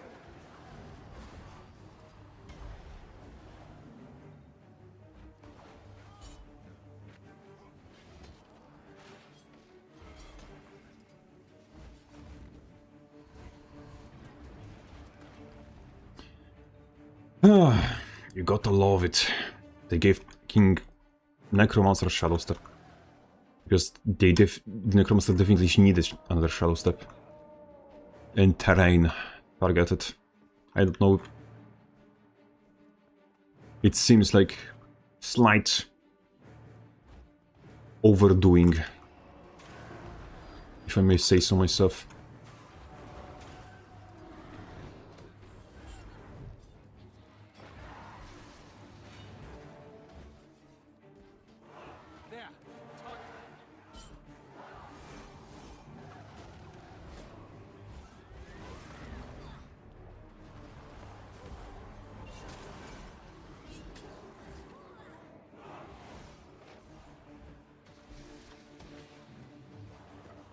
Great. I made a singular misstep there. Get good used to mean in GW2 PvP get better when your timing dodges for knowledge, etc. etc. Now it means play visions of eternity specs. I wish I could say that you're wrong, but I'm pretty fucking sure that a lot of people actually interpret it that way. Not my pet.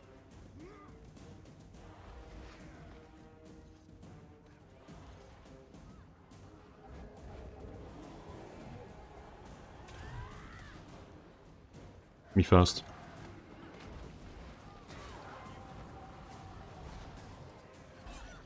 You've Oh, seen that's fucking... That's boys. No wonder we're fucking losing.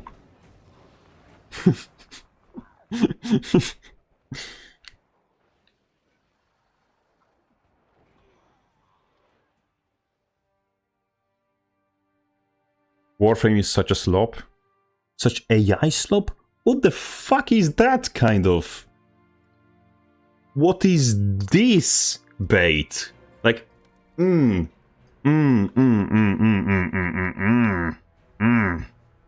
That is a low the mine. level bait. Very low. What the shit? Someone needs to boot up ChatGPT and see how AI looks like.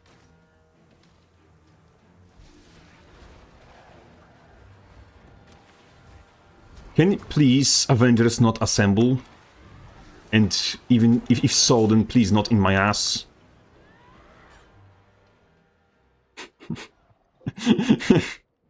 Yeah. So...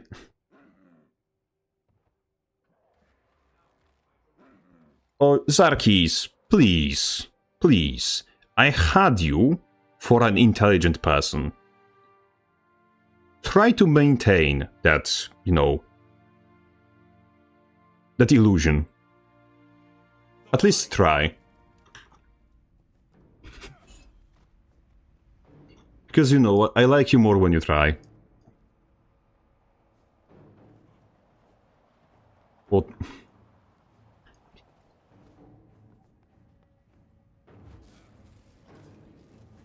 Next. The, you know, what's his name? You can climb on anything person when somebody climbs on something older.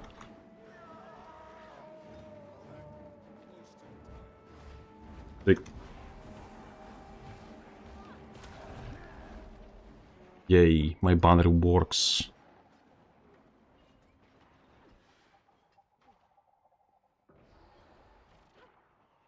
It's like, if anything, if you want to, yell caps lock about... If you want to just full caps about something, then you just compare my skill to Boyce's skill. And matchmaking puts us against each other. Like, welcome to Guild Wars 2, where the best play with the worst. And the best is not me. Just, you can either embrace the fact that this game is lost beyond repair, or you can, fully complain. Just, I would like for this game to exist. I would like it to survive. I would like it to be playable, but, I can't have everything.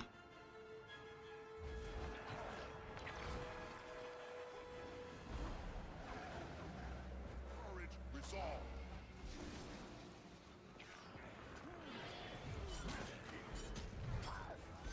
They took the henge.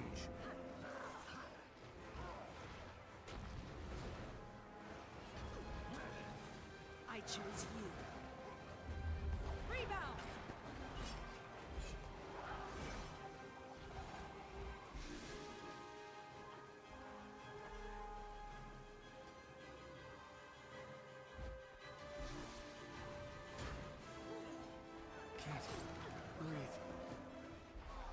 It's like, in the top 10 things that I probably shouldn't have to be, like, worrying about in placements while being intermediate player at best, is playing against the best person on the European server. It's just, maybe that should not be in the, bag of my worries. But, hey.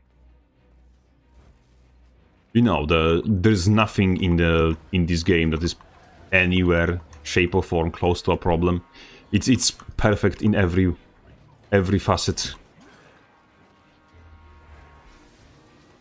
Just, complaining is heresy, and you should know that if you don't like playing against fucking challenger demigod, then you're silver.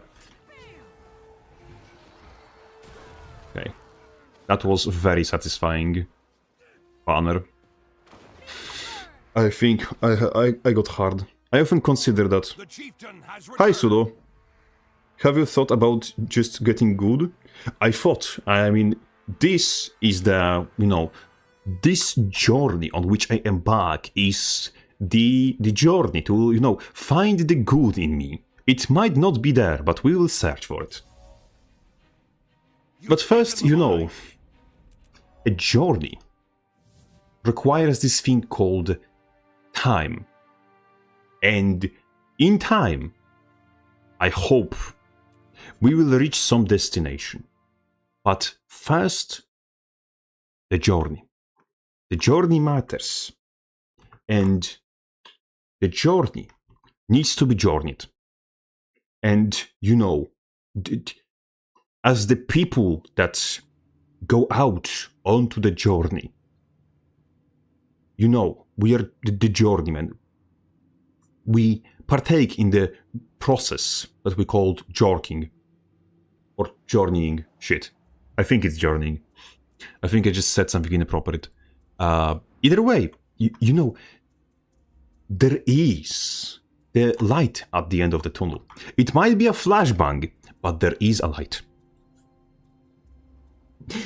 And throughout this entire process, we're just going to be bickering like children with strangers, and we're going to love every second of it. You can be the worst if you've been playing Warrior with regularity for this many years. You actually have to outplay other professions' mechanics. Sorry? If I am the captain, if I say that I'm the worst, then I am the worst. Because my word is more important than my deeds. Because it's funny. Do you understand?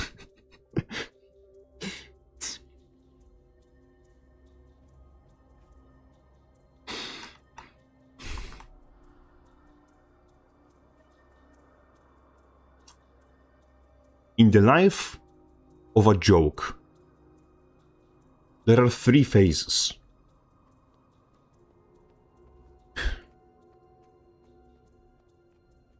There is the beginning, the setup, and the payoff.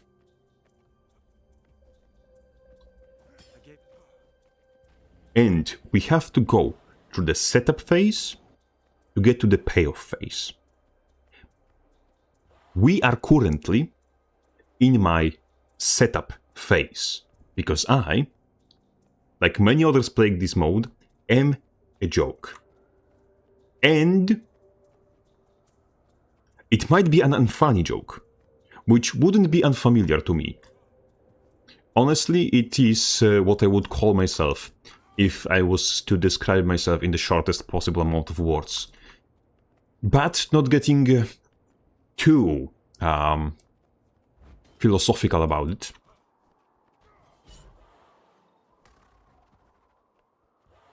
The destination and the journey of our journey, they're both important. And we have to get through the journey to get to the destination. So let's enjoy the journey and jerk, so to speak, before we have to say goodbye to it. To this beautiful process, which is at all not going to get us to go insane. Is it a tangible idea to anyone? Do I have your attention, so to speak? Do you mind? Point C is in enemy hand.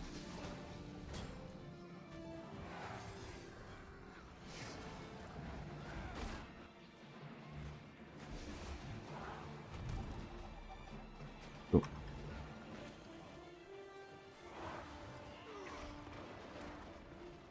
Shit.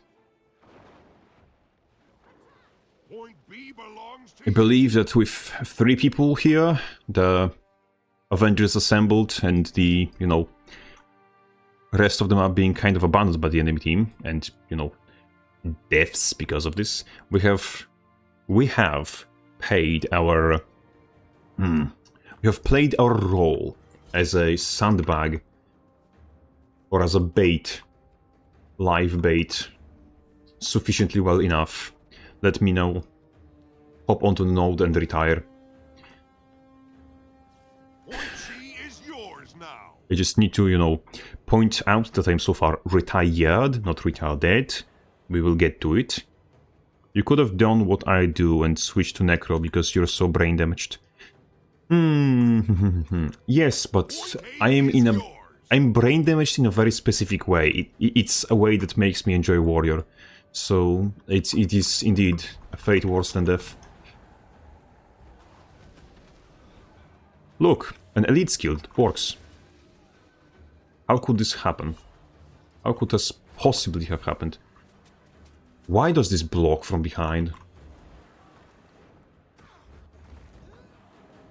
Point B belongs to you.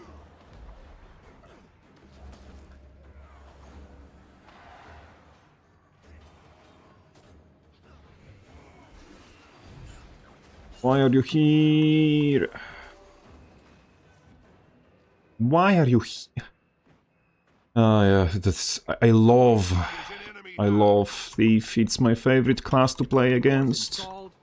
It's totally not miserable, it's totally not unfun. But hey, just for better or worse, Warrior is a fun class. Unless you're fighting against Thief, then it's completely miserable. But yeah, that's just how the game works, unfortunately. Warrior is... I just wish we could have like fights against thieves that are fun, because that would be fun. But fun is a foreign concept, and if you want something to be fun, then you're just clearly below the skill level required to enjoy getting pegged in the ass the entire time. Yep.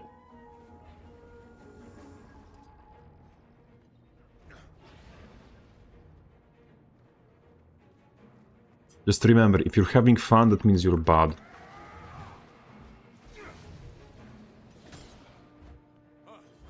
Point A is yours.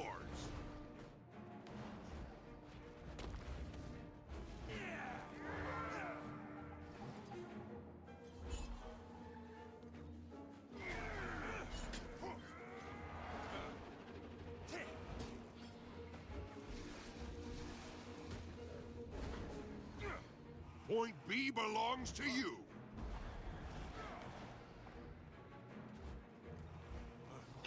And now why are you running away?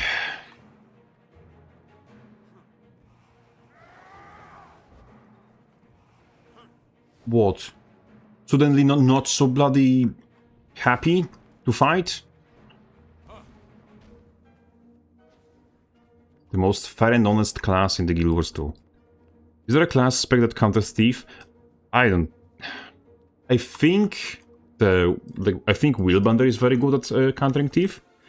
Because it can keep up, it also has just like a lot of ticks of damage and a lot of cleanse. And generates so many boons that thief does not... is not capable of cleansing enough of them to get to stability. So it might be the strongest counter against thief that I know so far. And Point C is yours. some specs just have enough AoE pressure. I mean, Spear Amalgam, yes, but Spear Amalgam is good against everything, because Spear Amalgam is Belongs to you. probably not in...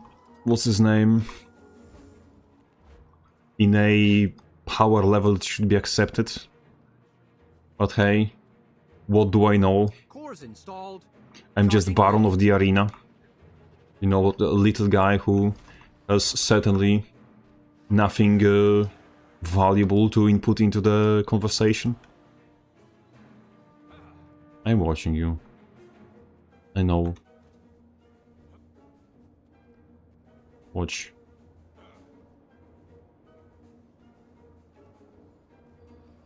Cannon operational. Ready for targeting coordinates. The enemy has point A. I'm fighting this guy.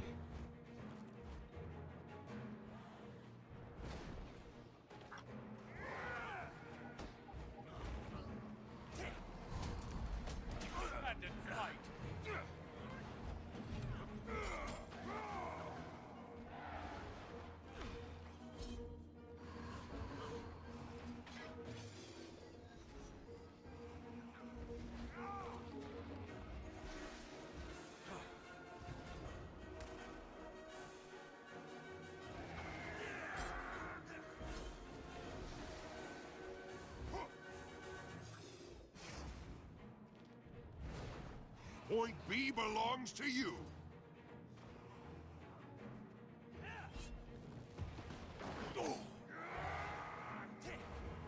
Point A is yours.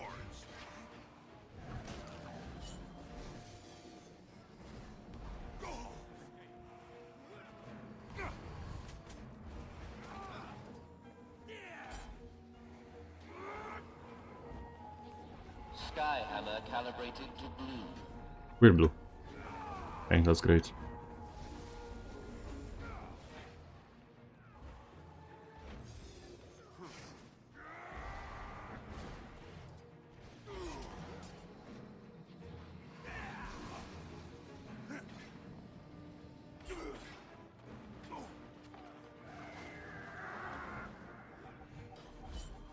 Point C is in enemy hands.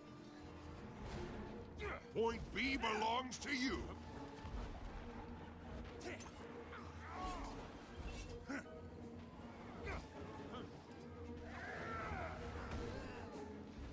Death stalks me.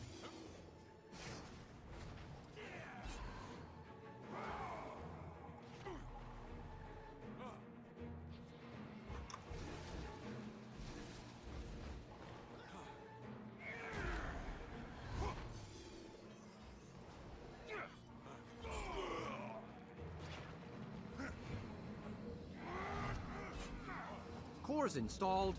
Charging the laser. Nice. Nice. I fucked that up Point C is yours now. severely.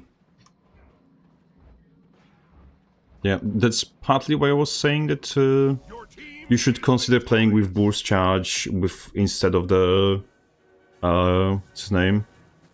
The other command, but commands in general are kind of trash.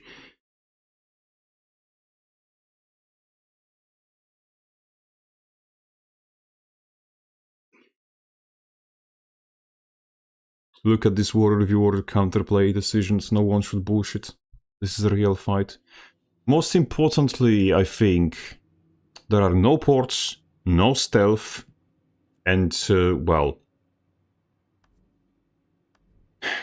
there are no like magic bullshit crowd control from that is instantly going from 10,000 range and fucking porting enemy on top of you. Like there, I lost because I fucked up. I was completely not prepared for. Sorry, not prepared. Yes, I was not prepared. I weren't putting the boost charge that he's going to have. I weren't trying to properly play against it, and therefore I just failed. And I'm still working out, like working back using chants and refrains properly into my let's say mental toolset. So yeah, I am in quotations getting good, but time and time again. With duels like this with Reaper, unless it's goddamn Thief or Guardian. Yep, on Reaper. Yes. It's like the what's his name? The fact that GW2 has like these good of those heights just shows off what it could be. Like how, unfortunately, we just have to live in a game where everyone is an assassin, because everyone has 1200 range ports that goes through walls that can end. Everyone has a fucking one-shot combo, even if they are a tank. And they're... oh, hell. Oh, look. I believe I said something like hour and a half ago. Something about, average player having to worry about playing against gods of the arena. I may have said something like that. Somewhere along the line. It would be such a shame if, if goddamn game was... I don't want to use the word rigged, but... if the matchmaking was heavily dysfunctional. Yay. That dude got to experience the ultimate war fantasy of landing a full 100 blades and still did less damage than some thief stealing onto you and autoing you. The match starts soon. Yeah. And it's like the only reason that you even can hit full 100 blades if you manage to CC somebody who doesn't have a stun break. Which also pretty much never happens. Hold on to your points. Seize theirs.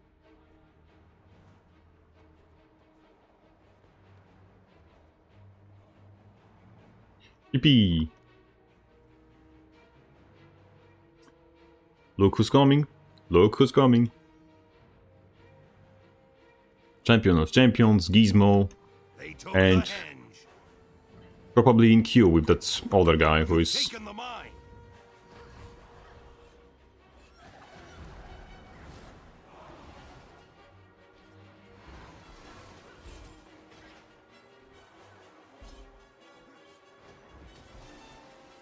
The keep's been lost. There. Target identified.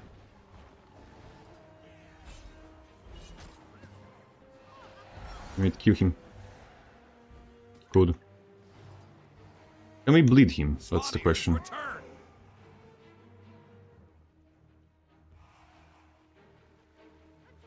I think we could, but I'm too worried he will vengeance while I'm trying to get Svanir.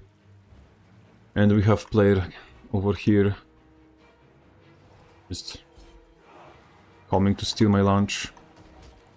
We tried anything funny.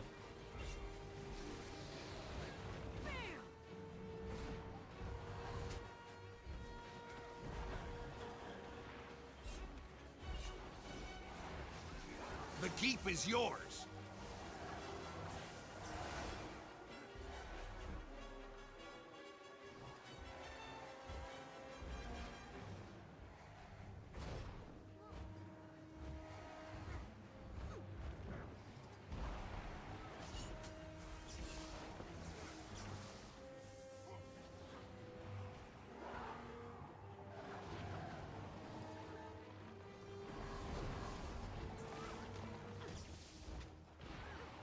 Ease.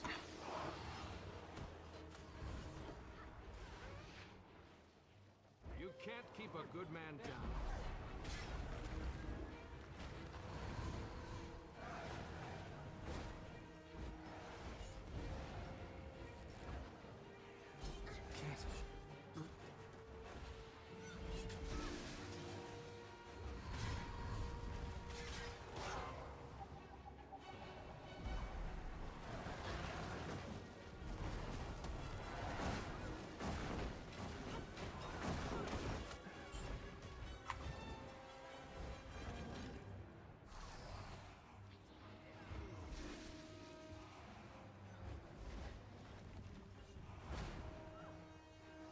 Yep.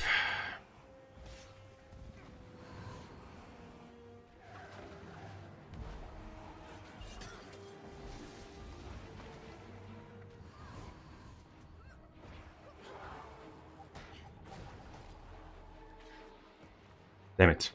I fucked up, but I wasn't expecting Revenant to leave while I'm on solo health. The keep's been lost. But yes, still, the... what's the name? Champions of Champions with Gizmo to boot, so... The sort of people that matchmaking shouldn't be putting against me. Because I'm nowhere near in the... same, just, you know, tier. It's so... yeah. Watching border gameplay is so satisfying and fun. Yes. It's so funny, and it says they want to keep the idea of the 100 blades, but no CC lasts long enough. There are CCs which last long enough, it's just... the sheer fact that you need CC to, you know, guarantee a basic beach skill that does less or equal damage to the literal throw utility is like it's itself. And that's fucking boys? What is this? What is this fucking game? Come here.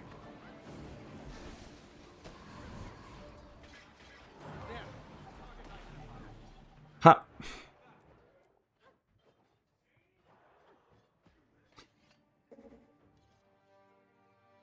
How does Guild Wars 2 matchmaking works that it considers...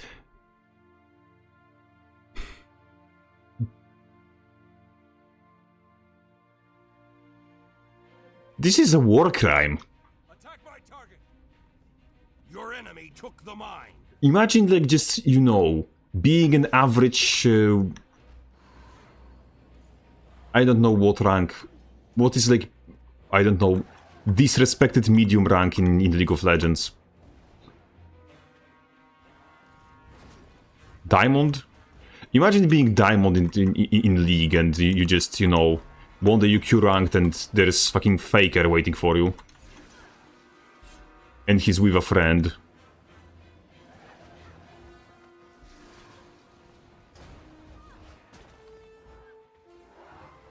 Yeah, and I don't have the thing.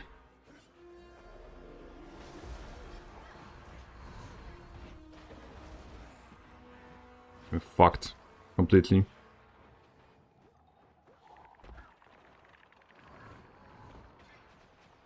Attack my target.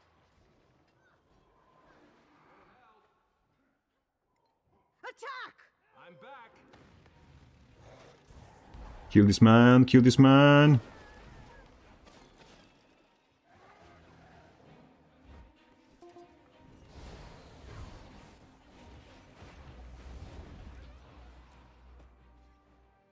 No vengeance. I hoped. I so hoped so much. But look, it's fucking people with gizmos. Fucking boys of all people. And I'm a placement and I suck at the game. Like, Jesus Christ. They took the henge. I really want everyone who pretends like you can go to the top 10 with anything to just play against these people on the anything build and tell me how it's going to work for them. Like, oh, maybe... The keep's been lost. Of course you can climb on anything if you're, you know, duo queuing with a demon. You've taken the mine.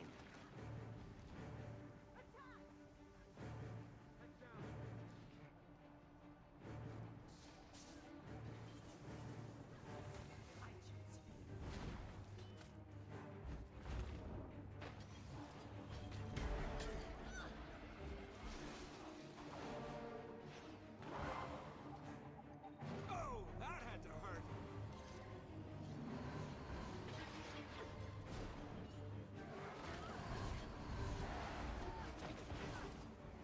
Can't breathe. Come here. Yep.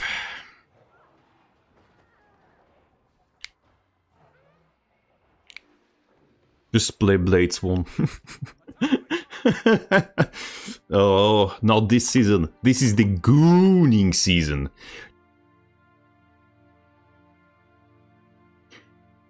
We cannot have a Blades 1 incident in the gooning season. We have to goon Dante, goon for power. But yeah, what's his name? The X-Force on our clothes with the fucking two of probably the best players in the game. Just joining forces to fuck up my game. It's honestly funny. The keep's been lost. Svanir's returned. You know what's going to be the funniest? If they're duo queuing. No, they wouldn't be duo queuing. They wouldn't be put away from each other if they were duo queuing. So it means the matchmaker just decided naturally that our place is in the dirt beneath their feet. Yeah, gold 3. This is where we start the gooning climb. The demonology has started. Show me the... We had... Okay. It's still terrible. It's still fucking terrifying. It's still terrifying. Because all of those people I recognize as demons. It's like...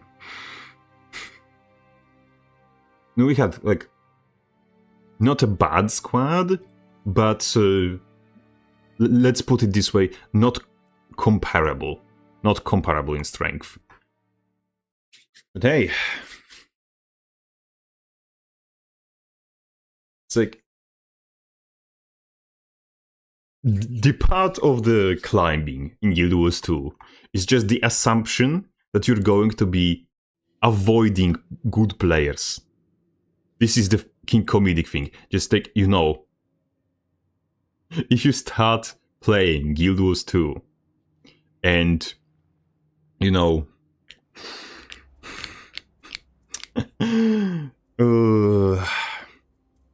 just...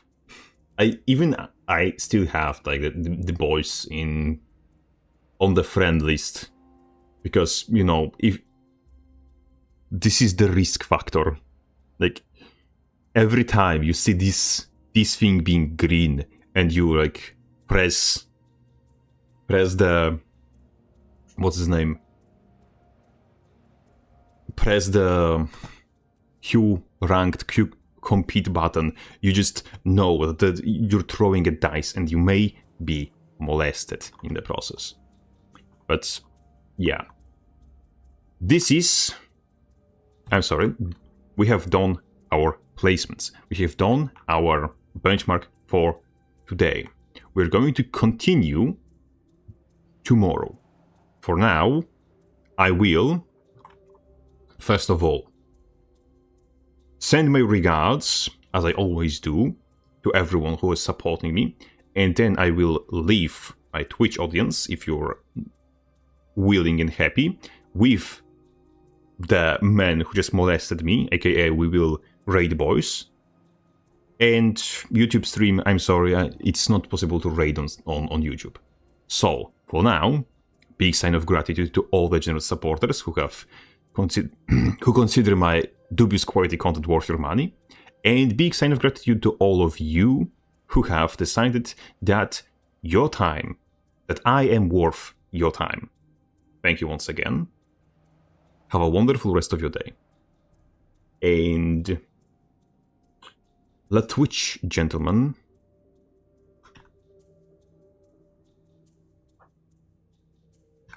I will quickly ride Mr. Boyce.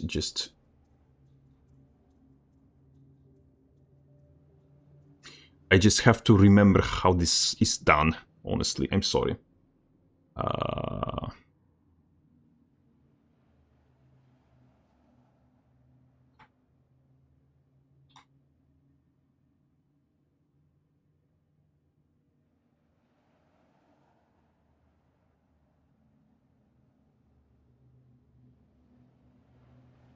Hold on, is it how it's done?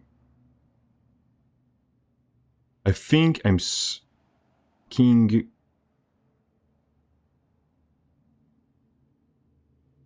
Okay. We are successfully managing to ride without the thing. So